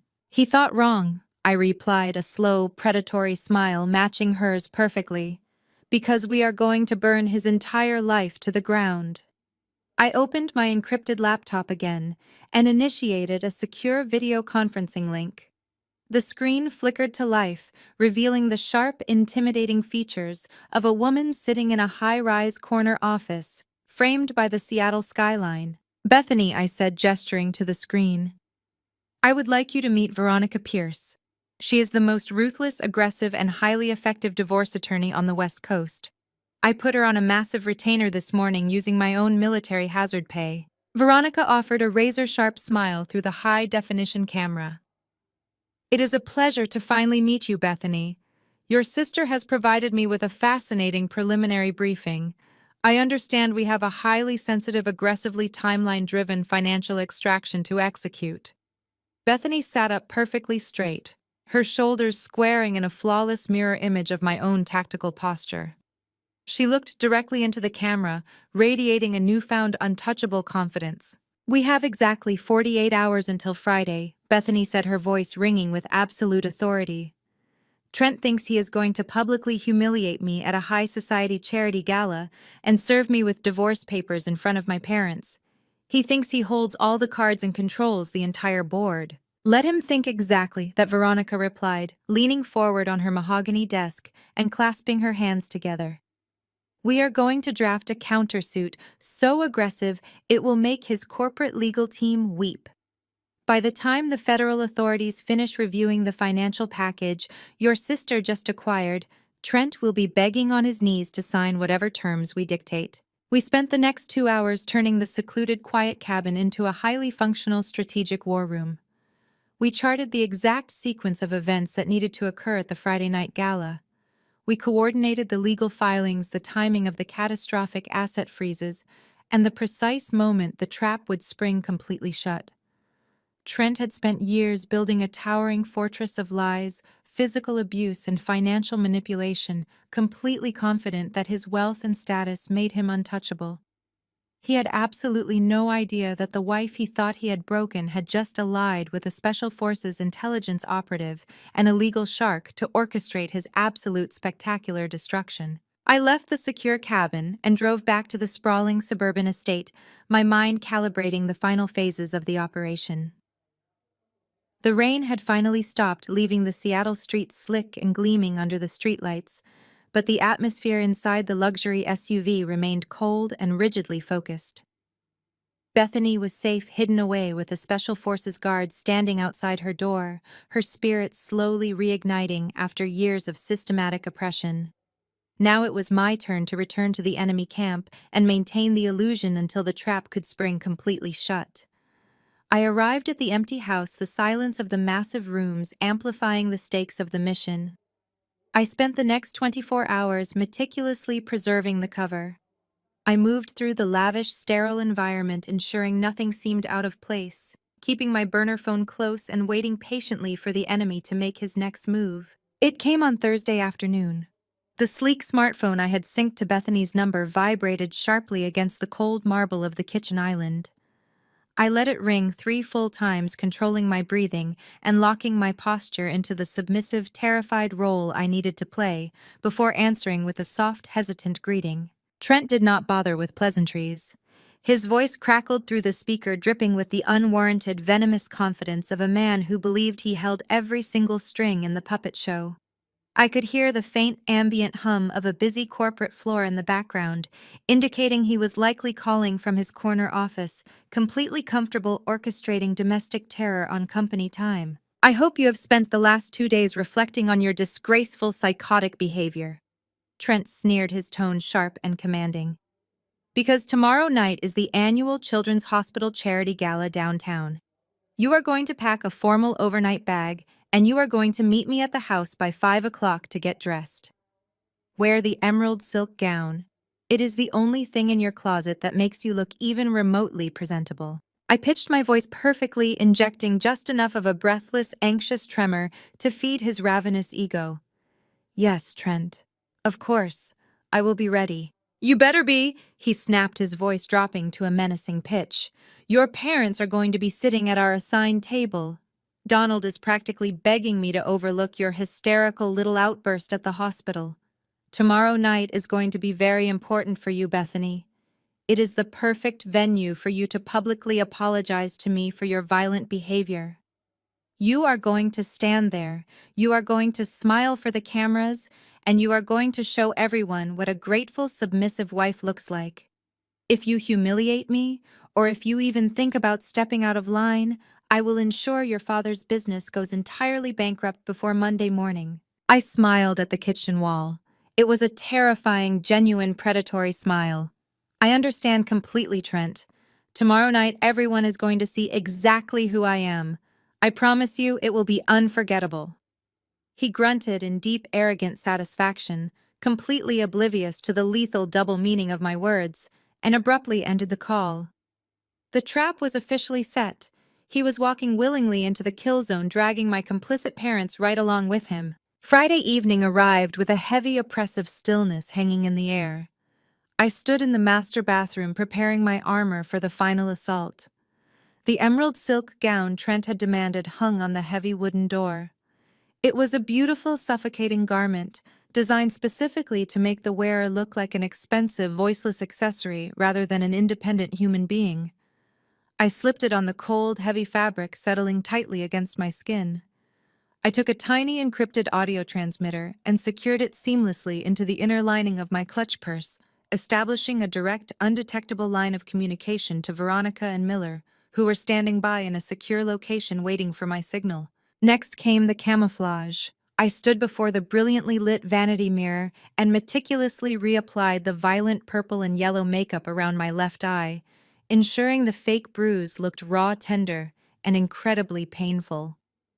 It was the absolute centerpiece of the psychological warfare I was about to wage. Let the high society elite see the brutal reality of the man they were about to applaud. Trent arrived at precisely 5 o'clock. His right arm was secured in an expensive black medical sling, a stark, jarring contrast to his perfectly tailored custom tuxedo. He walked into the bedroom and looked at me, his eyes sweeping critically over the emerald gown and the painted bruise on my face, and his lip curled in absolute disgust. "Put some more concealer on that," he barked, gesturing vaguely at my face with his good hand. "You look like a battered street rat. Do not embarrass me tonight." I put on as much as I could, I murmured softly, keeping my head bowed and my shoulders rounded. It still shows. He scoffed loudly, grabbing a crystal decanter from the bedroom bar cart and pouring himself a heavy, unmeasured glass of scotch. Whatever. Just keep your head down and keep your mouth shut unless directly spoken to. Let the driver know we are ready to leave. The ride downtown in the back of the massive stretch limousine was a masterclass in narcissistic, unhinged gloating. The heavily tinted windows sealed us inside a dark, moving interrogation room, isolating us from the rest of the world. Trent sat across from me, his long legs stretched out, a fresh glass of bourbon resting precariously on his knee. The potent mixture of alcohol and heavy prescription painkillers was fueling a toxic manic energy within him. He was physically vibrating with the anticipation of his impending victory. He genuinely believed that in just a few short hours, he would be a free, incredibly wealthy man, while his wife would be trapped in a locked psychiatric ward, facing overwhelming federal debt. You really have no idea how incredibly stupid you are, Bethany. Trent began swirling the amber liquid in his glass, the ice clinking sharply in the quiet cabin. You actually thought you could challenge me. You thought you had some kind of upper hand because you got lucky and hurt my shoulder. But you are nothing. You have always been nothing. The only reason you have this dress, this lifestyle, or a single shred of relevance in this entire city is because I allowed it. I sat perfectly still, my hands resting lightly in my lap, letting him dig his own grave with every word he spoke. By midnight tonight, everything changes, he continued, leaning forward, his eyes burning with a dark, malicious delight. You are going to apologize to me in front of your parents. You are going to grovel for their forgiveness and mine. And then I am going to leave you with absolutely nothing. When the divorce papers hit, you are going to walk out of that house with the clothes on your back and not a single penny more. You will be drowning in debt you cannot even comprehend. He took a slow, deliberate sip of his drink, savoring the taste of his perceived triumph. You think your parents are going to save you? Donald would sell you to the highest bidder for a fraction of what I invest in his pathetic real estate ventures. They chose me, Bethany. They chose my money, my status, and my power over their own daughter. You are completely alone. He expected tears. He expected me to break down, to beg, to plead for mercy, to ask him what I could do to change his mind and save my life. He wanted the ultimate sick satisfaction of watching me crumble completely before he delivered the final fatal blow to my sister's existence. Instead, I did the one thing he absolutely could not process. I smiled. It was not a forced, trembling, terrified smile. It was a serene, blindingly bright apex predator's smile. I looked him dead in the eye, my posture instantly shifting from the shrinking, terrified wife into the rigid, absolute stillness of a highly trained combat operative preparing to strike. You are absolutely right, Trent, I said. My voice dropped the high-pitched, anxious tremor I had used flawlessly all week. My natural tone resonated in the quiet, enclosed cabin of the limousine. It was cool, calm, and utterly lethal. Donald and Barbara made their choice a long time ago. I continued, holding his gaze with unblinking intensity. They chose wealth over family. They chose appearances over protection. And you are right about tonight, too. By midnight, everything changes. Trent froze completely. The arrogant smirk died instantly on his face. The hand holding his bourbon trembled slightly, spilling a few drops of the amber liquid onto his expensive trousers. He stared at me, his brow furrowing in deep, visceral confusion. The woman sitting across from him was wearing his wife's face, wearing his wife's clothes, but the energy radiating from her was completely alien. It was heavy, dark, and terrifyingly controlled. "What are you smiling at?" Trent demanded, his voice abruptly losing its arrogant edge, replaced by a sudden sharp spike of genuine creeping anxiety. "Wipe that look off your face right now."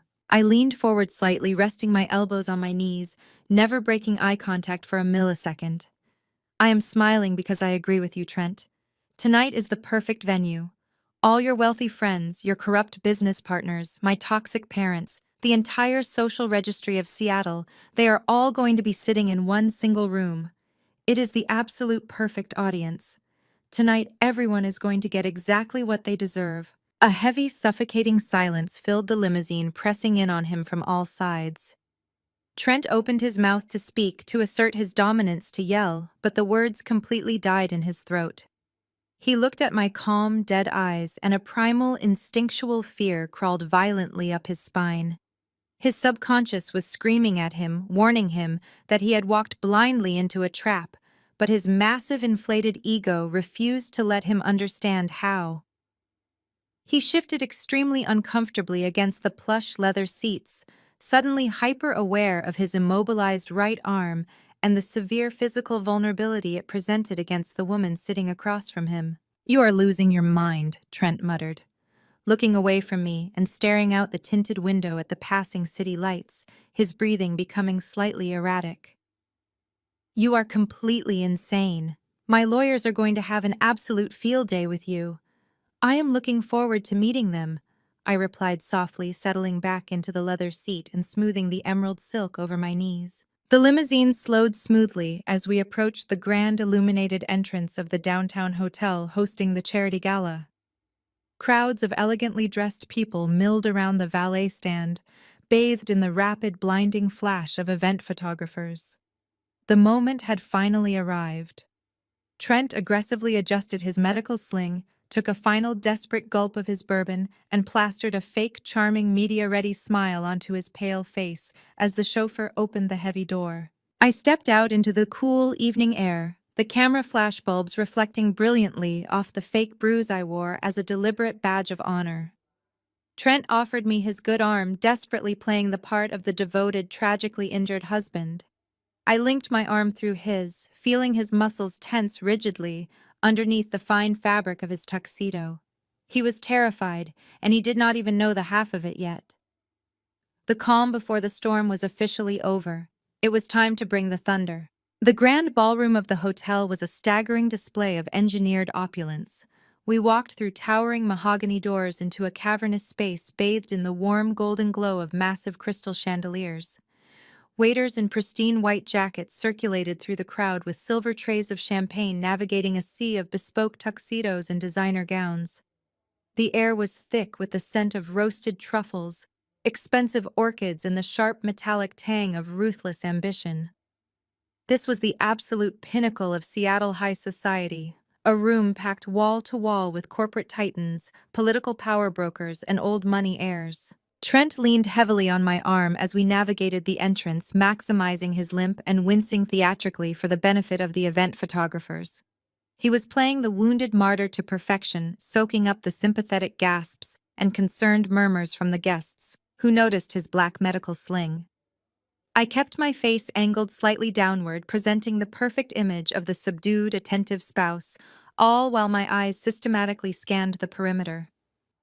I mapped the emergency exits, located the security details, and mentally categorized the crowd into threat levels. We had barely made it past the coat check when the familiar, suffocating presence of my parents descended upon us. Barbara and Donald materialized from the crowd like sharks scenting blood in the water. My mother wore a heavily sequined silver gown that screamed for attention, a stark contrast to the strained, frantic energy radiating from her rigid posture. Donald trailed half a step behind her, dabbing his sweating forehead with a cocktail napkin, looking like a man standing on the trapdoor of a gallows. "Trent, my poor darling," Barbara cooed immediately, reaching out to hover her manicured hands over his uninjured shoulder. She entirely blocked me from view, treating me as nothing more than a coat rack holding her son-in-law upright. We were so worried. "Donald has been pacing the floor all day. Are you in terrible pain?" Trent offered her a brave, strained smile. "I am managing Barbara. It takes more than a clumsy fall to keep me away from a good cause. Besides, Bethany was very insistent that we make an appearance tonight to support the hospital." He threw me directly under the bus, framing my presence as an unreasonable, selfish demand that he was valiantly indulging despite his severe injury. It was a masterful sociopathic manipulation. Barbara finally turned her gaze to me, and her expression instantly curdled into a mask of profound, unfiltered disgust. She stepped closer, invading my personal space, her voice dropping to a harsh, venomous whisper meant only for my ears. "Bethany, what in the name of God is on your face?" she hissed, her eyes locking onto the heavy layer of foundation and the dark purple edges of the fake bruise peeking through. "You look like you just crawled out of a back alley. I told you to cover that up. You are embarrassing us in front of the entire board of directors." I kept my posture submissive, my hands folded demurely over my evening clutch. "I put on as much makeup as I could, Mom," I replied softly, my tone perfectly matching my sister's usual anxious cadence. "The swelling is just very bad today." Donald crowded in next to her, his face flushed an angry mottled red. He smelled heavily of gin and desperation. "I do not care about your swelling," he growled under his breath, his eyes darting around to ensure none of the wealthy guests were listening. "I care about my commercial real estate funding. Trent's partners are sitting at our table tonight. You are going to go over there, you are going to keep your mouth shut, and you are going to smile. You will cater to his every single need. If you cause a scene or if you do anything to make Trent look bad and jeopardize my capital, I will personally ensure you are cut out of this family forever. You will have nothing." He was threatening his own daughter with total abandonment to protect the man who was currently bankrupting him. The sheer blinding ignorance of his greed was breathtaking. I looked at the two people who had created me, who had thrown me out for joining the military, and who were now actively holding my sister down so her abuser could destroy her. I did not feel anger anymore. I felt nothing but cold, clinical, absolute zero. "I promise, Dad," I said, looking him directly in the eye. "I will do exactly what is required of me tonight. I will make sure everyone sees Trent for exactly who he is. You do not need to worry about a thing." My tone was soft, but the absolute lack of fear in my voice caused Donald to falter for a fraction of a second. He frowned, opening his mouth to issue another threat, but Trent suddenly cleared his throat loudly. "If you will excuse me," Donald Trent interrupted smoothly. "The event organizers are motioning for me near the main stage. They want me to prepare for the keynote address. Keep an eye on Bethany for me. She has been very emotionally unstable since my accident." Trent gave my parents a meaningful, solemn look, planting the final seeds of the narrative he was about to unleash. He pulled his arm free from my grasp and walked away, disappearing into the glittering crowd. Barbara and Donald immediately grabbed my elbows like prison guards, steering me forcefully toward a large circular table near the front of the stage. "Sit down and do not speak unless someone asks you a direct question," Barbara commanded, pushing me into a velvet chair. I sat obediently, placing my clutch on my lap. Inside the small silk purse, my thumb brushed against the hidden audio transmitter, verifying it was armed and broadcasting. Veronica and Miller were listening to every single word. The digital snare was armed. I used the reflection in a nearby silver serving platter to scan the room behind me. While Barbara engaged in aggressive artificial small talk with the wealthy couples joining our table, my eyes cut through the crowd searching for the anomaly. In a room full of bespoke tuxedos and designer gowns, predators always stand out. I found them standing near the primary emergency exit doors on the left side of the ballroom. Two men in sharply tailored but distinctly corporate charcoal suits. They were not mingling. They were not drinking champagne. They stood with their backs against the wall, their eyes tracking the room with cold professional vigilance. One of them held a thick, heavy manila envelope resting against his side. The other was tapping a high-end earpiece. These were not security guards. These were the legal executioners, Trent's lawyers. They were positioned perfectly to block the exit. They held the emergency 72-hour psychiatric hold order, signed by a corrupt or misled judge, wrapped up alongside the finalized divorce filings. Trent had mobilized them to execute the ambush the exact second he gave the signal. They were waiting to serve me in front of 500 of Seattle's most influential citizens, ensuring maximum public humiliation and guaranteeing my sister would be forcibly dragged out of the building in a straitjacket. A sudden sharp burst of audio feedback echoed through the grand ballroom, instantly silencing the chatter of the wealthy crowd. The massive high-definition screens flanking the main stage flickered to life, projecting the logo of the Children's Hospital Foundation. A hush fell over the room as the spotlight swung to the center of the stage. Trent stepped up to the acrylic podium. He adjusted his black medical sling with his good hand, milking the moment for every ounce of manufactured sympathy it was worth. He looked out over the sea of faces, his posture radiating a sickening blend of false humility and supreme arrogance. He leaned into the microphone. "Good evening, everyone," Trent said, his voice echoing smoothly through the state-of-the-art sound system. "Thank you all for being here tonight to support such an incredible, vital cause. As many of you know, I had a severe accident at my home recently, but looking out at all of you, seeing the generosity in this room, I knew I could not let a little physical pain keep me away." A ripple of polite, admiring applause washed through the crowd. Barbara sighed loudly next to me, visibly swooning over her golden son-in-law.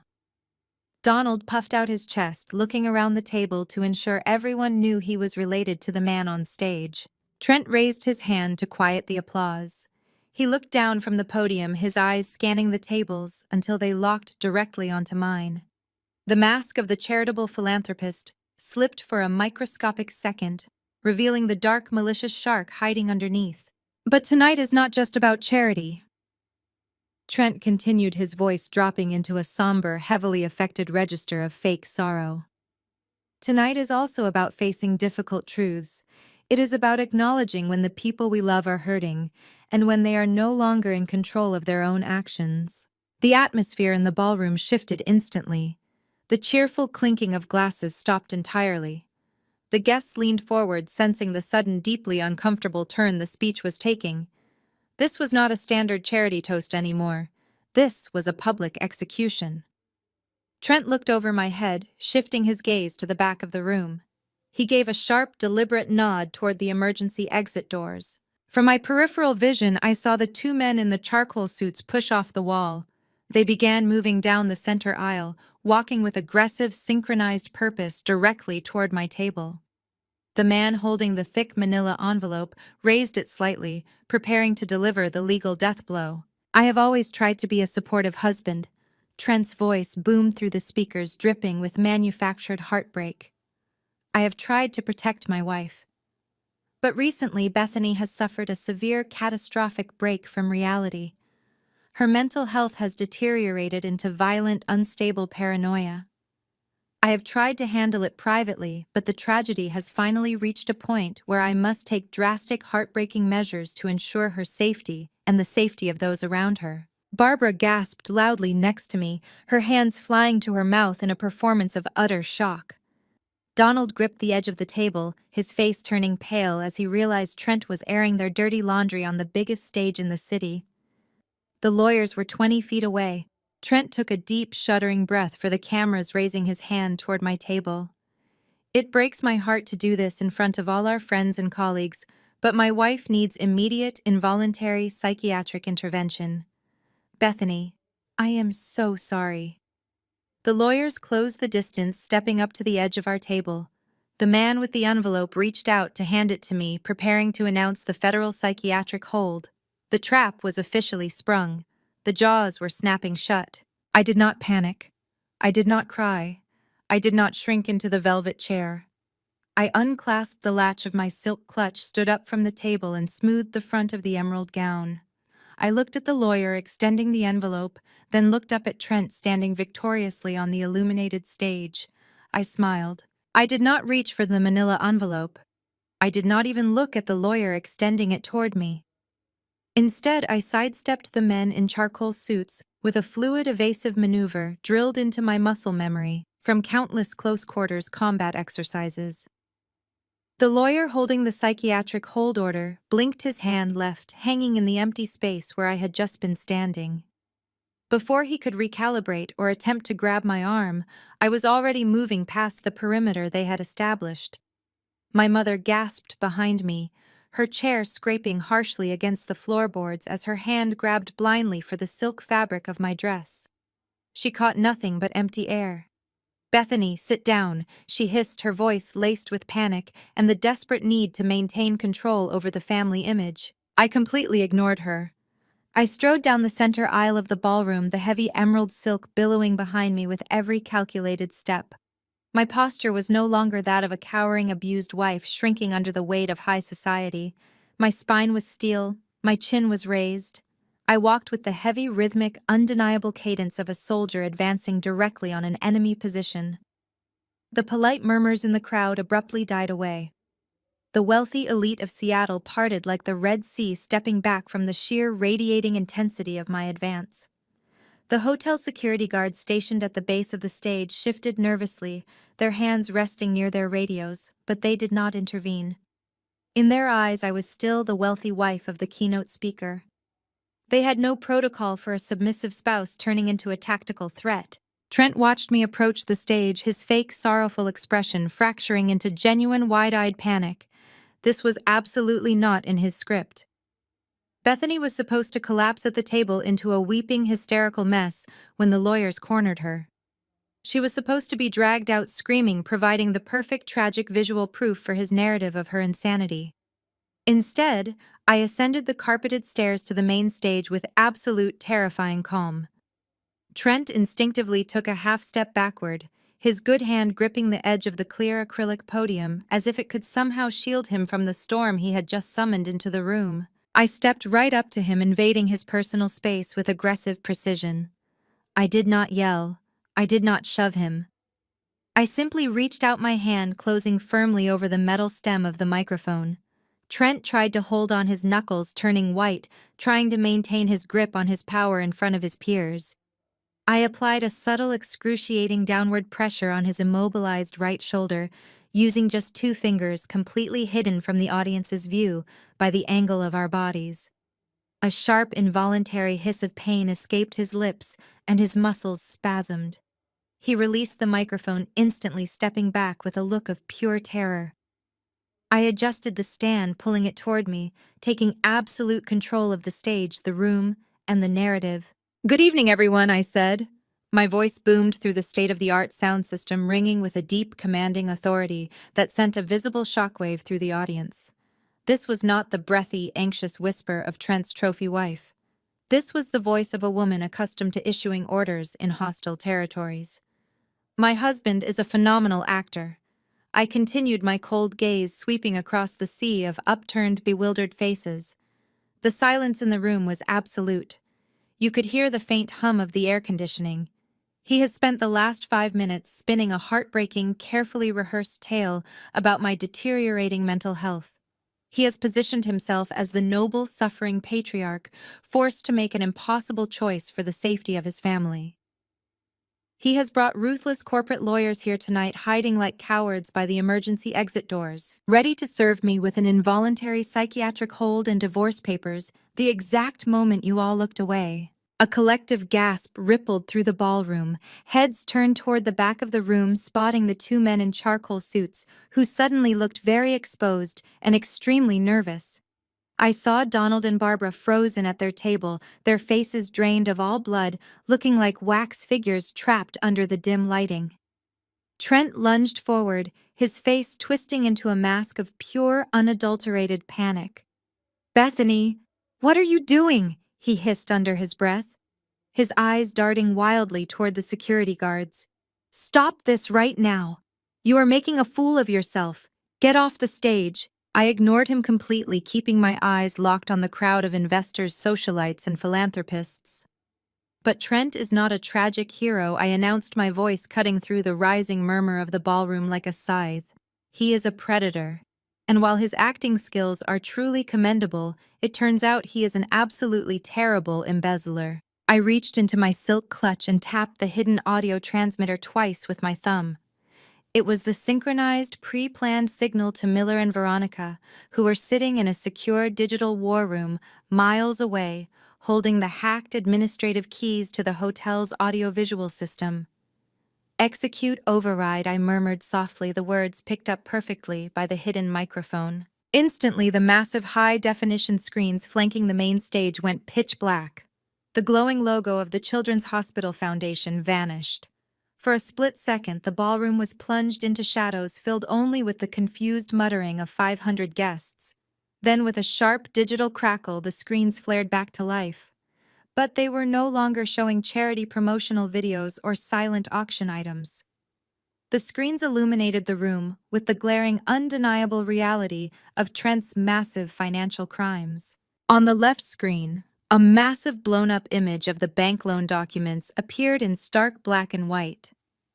The bold text outlined the $250,000 credit line, but the focus was highly zoomed in on the bottom of the final page.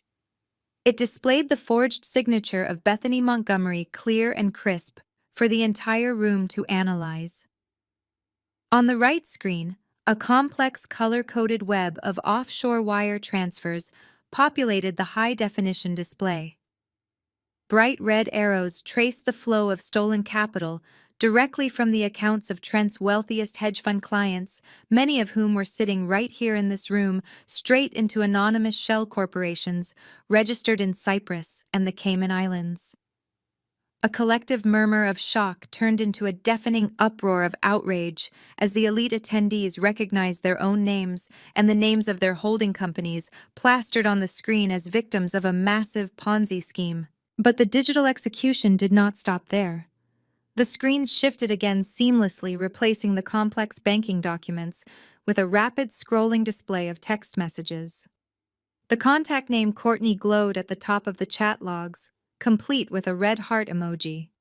The messages were explicit, crude, and deeply incriminating. The crowd read in real time as Trent and his mistress discussed moving the stolen funds, forging Bethany's signature on federal documents, and laughing about leaving his wife completely destitute and locked in a psychiatric ward by Friday night. The timestamps proved the conspiracy was active, ongoing, and entirely malicious. One specific text message was highlighted in bright glowing yellow, expanding to fill the entire right screen. It was from Trent to Courtney, sent just 3 days prior. It read, "I leveraged Donald's commercial real estate firm for the final collateral. As soon as Bethany is locked in the psych ward, the bank will seize her father's assets to cover our tracks. The old fool practically handed me the keys to his kingdom. He is completely bankrupt and does not even know it yet." I looked down at my parents' table. Donald was staring up at the glowing screen, his mouth hanging open in a silent scream of total, irreversible financial devastation. The golden son-in-law he had blindly protected, the man he had allowed to brutally beat his daughter just to secure his business funding, had completely destroyed him.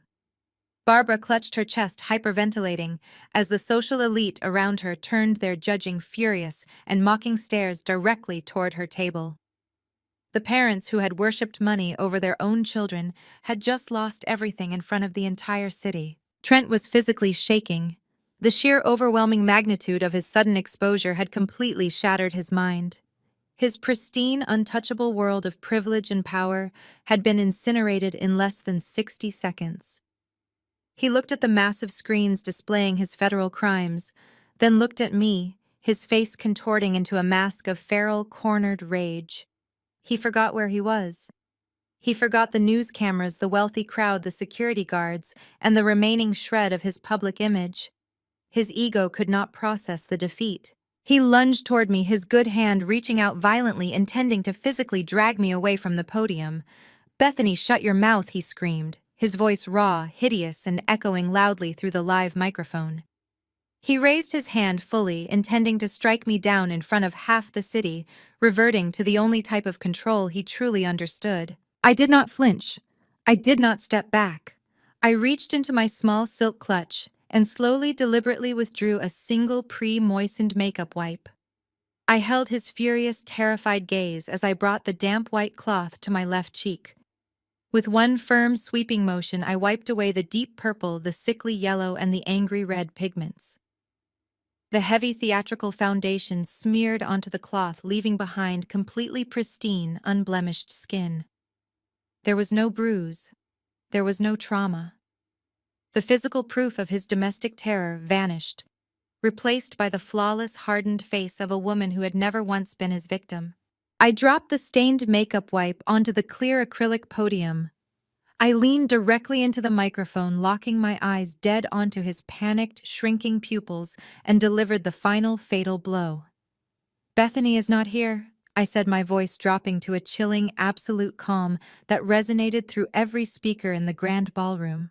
"Bethany is currently at the local precinct filing a federal fraud report alongside a team of very eager investigators. I am her identical twin sister, Abby." I paused, letting the heavy, suffocating silence stretch just long enough for the sheer terror of his mistake to fully register in his widening eyes. And you have a terrible right hook. The silence in the room fractured into 1,000 shards of chaotic noise. The collective gasp of the social elite transformed into a roar of shock, outrage, and frantic murmuring. Trent stumbled backward as if he had been physically struck by a freight train. His eyes darted wildly between my pristine, unblemished face and the massive digital screens projecting his federal crimes for the entire city to see. His brain simply could not process the catastrophic system failure he was experiencing. The fragile, terrified wife he thought he had completely broken was safe, and a hardened military operative was standing in her place, holding the detonator to his entire life. Before Trent could even formulate a coherent sentence, the heavy thud of rapid footsteps echoed on the wooden stairs leading up to the stage. My parents, Donald and Barbara, breached the perimeter. They bypassed the stunned hotel security guards driven purely by the blinding, desperate need to protect their fragile social standing. Barbara reached the podium first. She looked ridiculous, her heavily sequined silver gown catching the harsh stage lights as she raised a trembling manicured finger and pointed it directly at my face. Abigail Barbara shrieked, her voice cracking with hysterical rage, completely ignoring the massive projector screens detailing her golden son-in-law's embezzlement. "What are you doing, you malicious, jealous little brat? You come in here dressed like your sister to ruin the most important night of our lives. You are destroying this family. You always have to ruin everything for Bethany because you could never land a husband like Trent." Donald shoved past her. He was sweating profusely, his face a mottled, dangerous shade of purple. He did not care about the forged loans or the explicit text messages proving Trent had severely beaten Bethany. He only cared about his commercial real estate funding. He marched right up to the acrylic podium, invading my personal space, trying to use the same bullying tactics he had used on me in the hospital corridor just 24 hours earlier. "Turn those screens off right now," Donald roared, slamming his heavy fist onto the podium. He leaned in his breath, reeking of expensive gin and absolute panic. "I knew we should never have let you back into our lives. You are a complete disgrace to the family name. Turn those screens off and get out of this building before I have you arrested for trespassing. Trent is the only reason my company is staying afloat. You are jeopardizing everything we have built just to play some sick prank." I did not step back. I looked at the two people who had created me, the people who had disowned me for choosing a life of military service and who had actively, willingly enabled my sister's abuser simply to line their own pockets. I leaned directly into the microphone, ensuring that every single syllable I spoke would ring out with crystal clarity across the grand ballroom. "You do not have a company anymore, Donald," I said, my voice echoing like a death knell over the 500 wealthy guests. Donald froze, his fist still resting on the podium. Barbara stopped shrieking, her mouth snapping shut. "You sold your soul and your daughter's physical safety to keep your commercial real estate venture afloat." I continued, my tone mathematically precise and utterly devoid of pity. "You told Bethany that if she ruined your funding, you would throw her out on the street. You backed a man who beats his wife because he promised you capital, but you backed a parasite. Look at the screens, Donald. Read the routing numbers. Read the corporate registration codes." I gestured toward the massive digital display projecting the intricate web of offshore accounts. Donald slowly turned his head, his eyes tracking the bright red arrows flowing across the screen. "Trent did not just take out $250,000 fraudulent loan in Bethany's name," I explained, projecting my voice to the furthest corners of the room.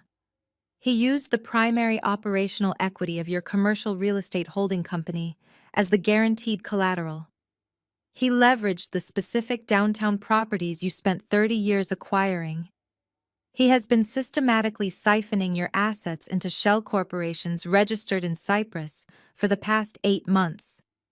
When the bank initiates the automated default protocols at midnight tonight, they will seize every single brick, every single property, and every single cent tied to your name." The color completely drained from Donald's face, leaving him looking like a hollow walking corpse. His eyes darted frantically across the digital projections, his lips moving silently as he finally recognized the tax identification numbers belonging to his own life's work. The horrific, undeniable realization crashed over him like a tidal wave. "You are bankrupt, Donald," I stated, sealing his fate with cold, hard facts. "You are entirely, completely, and irrevocably ruined. And the man you protected over your own flesh and blood is the exact person who bled you dry." Barbara let out a high-pitched, strangled wail. Her hands flew to the sides of her head as if she was trying to physically block out the truth. She looked at Trent, her beloved wealthy son-in-law, and saw the absolute naked terror written across his sweating face. The realization that they had sacrificed their daughter's well-being for absolutely nothing shattered whatever remained of her fragile status, obsessed psyche. They had enabled an abuser, alienated both of their children, and lost every single penny in the process. They were about to become the laughingstock of the very country club elite they worshipped. Trent suddenly snapped out of his paralyzed state. The heavy, ornate double doors at the main entrance of the grand ballroom had just swung open with tremendous force. The polite, wealthy crowd parted instantly, creating a wide, unobstructed path down the center aisle. A dozen men and women wearing tactical windbreakers, emblazoned with the bright yellow letters of federal investigative agencies, marched into the room. Their faces were grim, their badges prominently displayed on their belts. Miller had executed his part of the operation flawlessly, handing the digital intelligence package directly to the right federal prosecutors, with enough irrefutable evidence to secure immediate high-priority arrest warrants. Trent's high-priced corporate lawyers, who had been standing by the emergency exit just moments ago, holding the psychiatric hold papers, took one look at the advancing federal agents. They made a highly calculated, instantaneous career decision. They dropped the manila envelope onto a nearby cocktail table, turned on their heels, and quietly slipped out the side door, completely abandoning their sinking client to save their own legal licenses. Trent saw the federal agents advancing toward the stage. The primal, desperate instinct of a cornered animal took over his mind completely. He did not think about his public image, his expensive custom tuxedo, or his remaining dignity. He turned away from the acrylic podium, his eyes locking onto the heavy velvet curtains draped behind the stage that led toward the hotel kitchen service corridors. He bolted. He sprinted toward the back of the stage, his good arm pumping wildly, his polished dress shoes slipping slightly on the smooth wooden floorboards. He was trying to escape the unavoidable consequences of his own monumental arrogance, but he was running from a highly trained Special Forces operative. I did not shout. I did not chase him across the stage like a frantic civilian. I simply pivoted on my heel and took two rapid, precisely calculated tactical steps, cutting off his direct angle of escape. As Trent barreled past me, completely blinded by panic and the sheer desperation of a ruined man, I extended my right leg with the fluid, effortless mechanics of a tactical combat sweep. My foot caught his ankle dead center mid-stride. The sudden violent interruption of his momentum sent his center of gravity pitching wildly forward. Trent let out a sharp, breathless cry of alarm as he went entirely airborne, his body twisting uncontrollably in the air. He had completely forgotten about his immobilized, recently dislocated right shoulder strapped tightly against his chest in the heavy black medical sling. Trent crashed onto the hard wooden stage floor with a sickening heavy thud, landing squarely and brutally on his injured side. The loud, wet pop of the joint ripping out of its socket for the second time in 24 hours echoed sharply through the live microphone still resting on the podium. An agonizing, blood-curdling scream tore from his throat, cutting through the dead silence of the ballroom. He rolled onto his back, his face contorted in absolute blinding agony, kicking his legs as the white-hot pain scrambled his central nervous system. The elegant, untouchable hedge fund executive was reduced to a pathetic, writhing mess on the floorboards, weeping openly in front of his wealthy peers, his financially ruined in-laws, and the woman who had orchestrated his complete systematic destruction. The federal agents swarmed the stage seconds later. They did not show an ounce of pity for his severe injuries. Two agents grabbed Trent by his uninjured arm and the fabric of his ruined tuxedo jacket, hauling him roughly to his feet. He groaned in terrible pain, his legs buckling beneath him, entirely unable to support his own weight. Trent Montgomery, the lead agent, announced, his voice cold and loud enough for the entire ballroom to hear. You are under arrest for massive wire fraud, grand larceny, identity theft, and corporate embezzlement. You have the right to remain silent.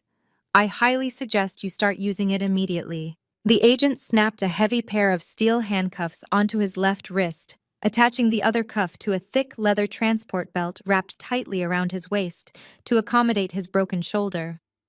The distinct metallic click of the restraints echoed like a final, unyielding verdict in the grand ballroom. The high society elite of Seattle, the people Trent had spent years trying to impress, manipulate, and ultimately steal from, watched in stunned, disgusted silence as the federal agent's frog marched him down the center aisle. There were no sympathetic murmurs. There was no pity. There was only the cold, harsh reality of a predator finally being dragged out into the blinding light of justice. I stood at the acrylic podium, my posture tall and unyielding, watching the grand doors swing shut behind him. Donald and Barbara remained frozen at the edge of the stage, their entire universe reduced to absolute ashes at their feet. They had nothing left to say, and I had absolutely nothing left to give them. The public execution was complete and the financial war was officially over. 3 months had passed since the charity gala, and the dust settling over the Seattle skyline left a vastly different landscape in its wake. The federal justice system moves with a notoriously slow grind, but when handed a perfectly packaged, digitally verified, and irrefutable mountain of evidence, the wheels turn with terrifying speed. Trent's sprawling, arrogant empire collapsed overnight. The morning after his highly public arrest, federal agents raided his corporate headquarters, hauling away boxes of encrypted hard drives and hidden financial ledgers. Trent was denied bail. The presiding judge cited his immense offshore resources and clear status as a severe flight risk.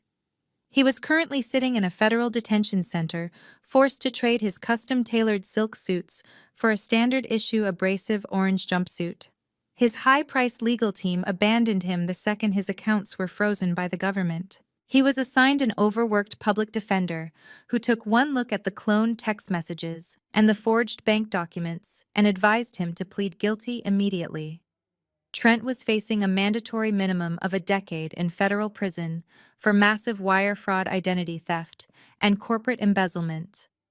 The man who had used his wealth as a weapon to terrorize his wife was now entirely stripped of his power, locked in an 8x10 concrete cell, completely and utterly alone. Courtney, the arrogant loan officer who had smirked at me across the glass coffee table, did not fare much better. The moment the FBI walked into her private wealth management branch, her smug superiority evaporated entirely. She immediately attempted to turn state's evidence, weeping in the interrogation room and claiming Trent had manipulated her into processing the fraudulent loans. The federal prosecutors were thoroughly unimpressed. The digital trail Miller had extracted proved she was a highly willing, greedy accomplice who had actively engineered the forged signatures to secure her own massive commission bonuses. She was permanently stripped of her banking license, blacklisted from the entire global financial sector, and was currently facing severe felony accomplice charges that would guarantee she spent the best years of her life behind bars. The bank, terrified of the catastrophic public relations nightmare and the impending federal audits, immediately voided the $250,000 debt attached to Bethany's name. They wiped the fraudulent loans from her credit history as if they had never existed. On the civil front, Veronica executed her legal mandate with the surgical, bloodthirsty precision I had paid her for. She filed the divorce papers the Monday following the gala, alongside a massive civil suit for damages. Because Trent's illicit assets were seized by the government, Veronica went after his remaining legitimate clean capital. She dismantled his real estate holdings, his luxury vehicles, and his pristine investment portfolios. Bethany walked away with an ironclad multi-million-dollar settlement. She was completely free of debt, fully untethered from her abuser, and holding the financial keys to her own absolute independence. While Bethany was rising from the ashes, Barbara and Donald were experiencing a terrifying, uncontrolled freefall from the absolute apex of high society straight into the brutal concrete of total bankruptcy. The automated banking protocols I had warned them about on the gala stage executed flawlessly. At midnight, the financial institutions initiated the default clauses. They seized every single commercial property tied to Donald's name to cover the massive collateral deficit Trent had engineered. Donald's life work evaporated in keystrokes. But the financial ruin was only the beginning. The social exile was absolute and immediate. The country club elite, the people my parents had worshipped and sacrificed their own daughter to impress, severed all ties instantly. Barbara's social calendar went completely dead. Their exclusive memberships were revoked. Donald attempted to secure emergency bridge loans from his wealthy golf partners, only to have his calls aggressively screened and his emails ignored. They were radioactive. They were the punchline of every high society dinner party in the city. The bank eventually foreclosed on their sprawling suburban mansion. The repo men arrived in broad daylight, loading Barbara's antique furniture and Donald's luxury vehicles onto flatbed trucks, while the neighbors watched through their pristine curtains. Bethany was completely insulated from their collapse. She had moved into a stunning state-of-the-art high-rise apartment overlooking the deep blue waters of the Puget Sound. The building featured 24-hour armed security biometric scanners and a concierge service that strictly vetted every single visitor. Her new home was flooded with natural light, filled with warm, comfortable furniture, and entirely devoid of the cold, sterile, intimidating luxury that Trent had favored. The heavy layers of designer makeup and the restrictive, suffocating clothing were gone. Bethany looked vibrant, healthy, and profoundly at peace. She had reclaimed her maiden name, her sanity, and her future. I was sitting on her plush, oversized sofa on a rainy Tuesday afternoon, reviewing some deployment logistics on my encrypted laptop when the secure intercom mounted on the wall chimed sharply. Bethany walked over and pressed the audio button. The concierge's voice filtered through the speaker, sounding distinctly apologetic and highly stressed. "Ms. Pierce," the concierge began, "I am so sorry to disturb you. There are two individuals down here in the main lobby causing quite a disturbance. They claim to be your parents. They bypassed the outer security gate by following a delivery truck inside. I have asked them to leave, but they are refusing. Shall I call the police to have them escorted off the premises?" Bethany did not panic. She did not tremble. She looked at me across the sunlit living room. The terrified, submissive schoolteacher I had rescued from a violent marriage was completely gone. In her place stood a woman forged in fire, possessing a quiet, untouchable, and absolute strength. "No," Bethany told the concierge, her voice perfectly level and completely calm. "Send them up. I will handle this." I closed my laptop and stood up, moving slightly out of the direct line of sight from the front door, allowing Bethany to take absolute center stage.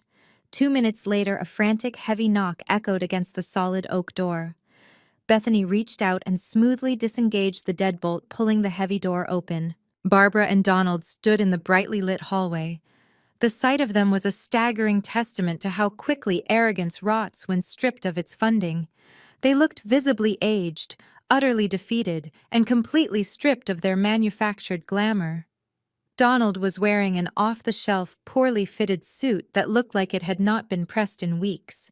He was hunched over, his posture completely devoid of its usual bullying authority. Barbara looked even worse.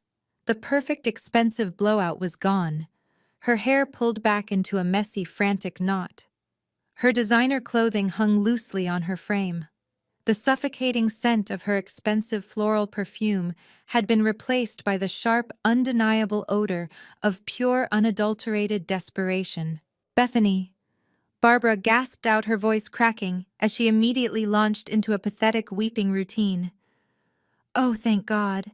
Thank God you are here. We have been trying to reach you for weeks. Why did you change your number? We have been out of our minds with worry." She reached out, attempting to grab Bethany's hands, trying to force a maternal connection that had never genuinely existed. Bethany took a single, precise half-step backward, allowing Barbara's hands to grasp nothing but empty air. The physical boundary was absolute. Donald stepped forward, his eyes darting frantically around the luxurious entryway of Bethany's new apartment, clearly calculating the immense wealth she now possessed. "Bethany, please, Donald. pleaded, his voice breaking into a pathetic, gravelly whine. "You have to help us. The bank took everything. They took the business, they took the house, they took the cars. We are staying in a cheap motel by the interstate. We have absolutely nothing left. We are completely bankrupt." Barbara let out a dramatic heaving sob, burying her face in her hands. "You cannot just leave us like this, Bethany. We are your family. We are your flesh and blood. We raised you. We provided for you. We just need a small loan. Just enough to get us back on our feet and secure a new place to live. You have millions now. You have that massive settlement from Trent. You can afford to help your own parents. You owe us that much after the stunt Abigail pulled at the gala. It completely ruined our social standing." They stood in the hallway weeping and begging, expecting Bethany to crumble under the weight of their familial guilt trip. They expected the compliant golden child to revert to her programming, to open her checkbook, and to prioritize their comfort over her own boundaries. Bethany stood perfectly still in the doorway. She listened to their frantic apologies, their manipulative tears, and their audacious demands for a bailout. She let them completely exhaust their supply of manufactured grief. She waited until the silence in the hallway became heavy, suffocating, and entirely absolute. When they finally stopped talking, looking up at her with desperate, pleading eyes, Bethany delivered the final fatal blow. She did not raise her voice. She did not yell or scream or cry. She simply looked at the two people who had actively encouraged her to endure severe physical abuse just to secure their commercial funding. She looked at the parents who had told her they would disown her if she ruined their wealthy lifestyle. She weaponized their own historical cruelty with surgical, devastating precision. "I don't have the money to support you," Bethany said, her voice a cold, unyielding wall of absolute steel. "You need to learn to be independent. Besides, I wouldn't want to stress you out." Donald and Barbara froze, the blood draining completely from their faces as they recognized the exact venomous words they had used against her in the hospital corridor months ago. The horrifying realization that their daughter was completely, irrevocably gone crashed over them in a tidal wave of permanent defeat. Before either of them could formulate a single syllable of protest, Bethany stepped back and firmly, securely, and permanently shut the heavy oak door directly in their faces. The thick deadbolt clicked into place with a loud, satisfying, and absolute finality. Bethany turned away from the heavy oak door, leaving our parents on the other side of that impenetrable physical and emotional barrier. She did not lean against the wood in relief. She did not shed a single tear of regret. She simply walked back into the sunlit expanse of her living room, picked up her coffee mug, and took a calm, measured sip. The transformation was absolute. The terrified woman I had met in that dingy diner 3 months ago had been completely overwritten by a sovereign, untouchable force. She was finally in total control of her own life. The bank, desperate to avoid federal scrutiny and catastrophic public relations fallout, had swiftly voided every single fraudulent loan Trent had opened in her name.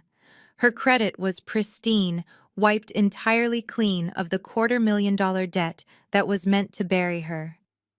Furthermore, Veronica's aggressive civil litigation had successfully isolated and liquidated Trent's remaining clean, legitimate assets before the federal government could freeze them all. Bethany had walked away with a massive multi-million-dollar settlement. She was not just financially secure, she was fiercely independent, holding the absolute legal and monetary power to dictate her own future on her own terms. She had established a new foundation not just of wealth, but of unshakable self-respect. She was already using her settlement to fund domestic abuse advocacy groups, quietly funneling her resources into organizations that helped other women execute emergency extractions from dangerous marriages. She was turning Trent's blood money into a lifeline for others. 2 days later, the gray Seattle morning broke with a crisp, biting chill. My authorized leave had officially come to an end. It was time for me to rotate back into active duty. I stood in the spare bedroom of Bethany's high-rise apartment, methodically packing my tactical gear into my heavy olive drab duffel bag. I rolled my uniforms with precise practiced efficiency, checking my deployment orders and securing my encrypted communication devices. The mission on domestic soil was officially complete. I had arrived to perform a simple emergency extraction and ended up executing a total systematic dismantling of a hostile financial network. More importantly, I had severed the toxic bloodline that had poisoned us both for over 3 decades. Bethany drove me to the airport in her newly purchased sensible and highly secure SUV. The ride was entirely different from the suffocating limousine journey I had taken with Trent. The air in the car was light, filled with the comfortable, easy silence of two people who completely understood and trusted one another. We did not need to rehash the trauma or analyze the downfall of our parents. The war was over, the battlefield had been cleared, and the victory was absolute. We pulled into the bustling departure terminal of Seattle-Tacoma International Airport. The chaotic symphony of rolling suitcases, intercom announcements, and rushing travelers surrounded us. I stepped out of the vehicle wearing my standard-issue combat fatigues, the heavy combat boots grounding me in the familiar, disciplined reality of my military life. Bethany walked with me toward the main security checkpoint. She did not look like the fragile, heavily made-up trophy wife Trent had tried to parade around high society. She wore a simple, elegant cashmere sweater and dark jeans, her face completely clear of heavy foundation, her natural beauty radiating a quiet, undeniable strength. We stopped just short of the security line, stepping out of the flow of hurried passengers. For a long moment, we just looked at each other. The invisible wall that our parents had spent 30 years building between us, the toxic barrier that designated one of us as the golden child and the other as the disgraceful outcast, had been completely pulverized. We were no longer defined by their twisted conditional metrics of success. We stood there under the harsh fluorescent lights of the airport terminal as two independent battle-tested equals. Bethany closed the distance between us and wrapped her arms around my neck, pulling me into a fierce, bone-crushing hug. It was not the delicate, hesitant embrace of a polite society woman. It was the powerful, desperate grip of a survivor, acknowledging the soldier who had pulled her from the wreckage. "Thank you, Abby," she whispered, her voice thick with genuine emotion, but completely devoid of weakness. "You saved my life. I did not just survive because of you. I learned how to fight." I wrapped my arms around her back, returning the embrace with equal intensity. "You always had the strength inside you, Bethany," I replied quietly, stepping back and looking her dead in the eye. "You just needed a clear line of sight to use it. You are the one who shut the door on them. You are the one who took your empire back. Do not ever forget that." I reached down and hoisted the heavy canvas duffel bag onto my shoulder, adjusting the thick black strap across my chest. I offered her a slow, sharp, incredibly dangerous smirk. "But listen to me," I added, my tone shifting into a light, tactical drawl. "If you ever find yourself dealing with another arrogant billionaire who forgets his manners, or if you just need someone to break a few high society arms, you just say the word. We can always swap places one more time." Bethany let out a bright, genuine, and completely unrestrained laugh that echoed beautifully over the noise of the terminal. "I think I can handle my own battles from now on." She smiled brightly. "But I will keep the combat makeup on standby just in case." I gave her one final, respectful nod, turned on my heel, and merged into the dense crowd of departing travelers. I did not look back. I did not need to. I knew exactly who I was leaving behind to guard the home front. A woman completely unbroken, entirely untouchable, and fiercely finally free. As a soldier, I was trained to identify hostile threats and neutralize them. But in the civilian world, especially within families, the threats rarely wear enemy uniforms. They wear tailored suits, designer dresses, and the titles of husband or mother or father. The greatest lie society feeds us is that blood is an unbreakable bond, demanding unconditional loyalty. But loyalty should never require you to sacrifice your physical safety, your financial security, or your sanity. Bethany spent years trapped in a gilded cage because she was conditioned to believe that enduring abuse was the price of our parents' love and social standing. Our parents actively chose their financial comfort over their daughter's life. The lesson here is simple and absolute: toxicity does not get a free pass just because it shares your DNA. True strength isn't about suffering in silence to keep the peace or maintaining a picture-perfect facade for the neighborhood. It is about drawing a rigid line in the sand and refusing to let anyone cross it. Sometimes the most powerful tactical maneuver you can execute is simply walking away. You are not required to set yourself on fire to keep your abusers warm. You have the absolute right to reclaim your territory, rebuild your defenses, and permanently lock the door on anyone who brings a war into your home. Share your own stories in the comments below about extracting yourself from toxic relationships or cutting ties with family members who prioritize their own comfort over your well-being. If Bethany's journey to freedom resonated with you, please hit that like button and subscribe for more stories of survival justice and taking back your power. Remember, your peace is worth protecting at all costs.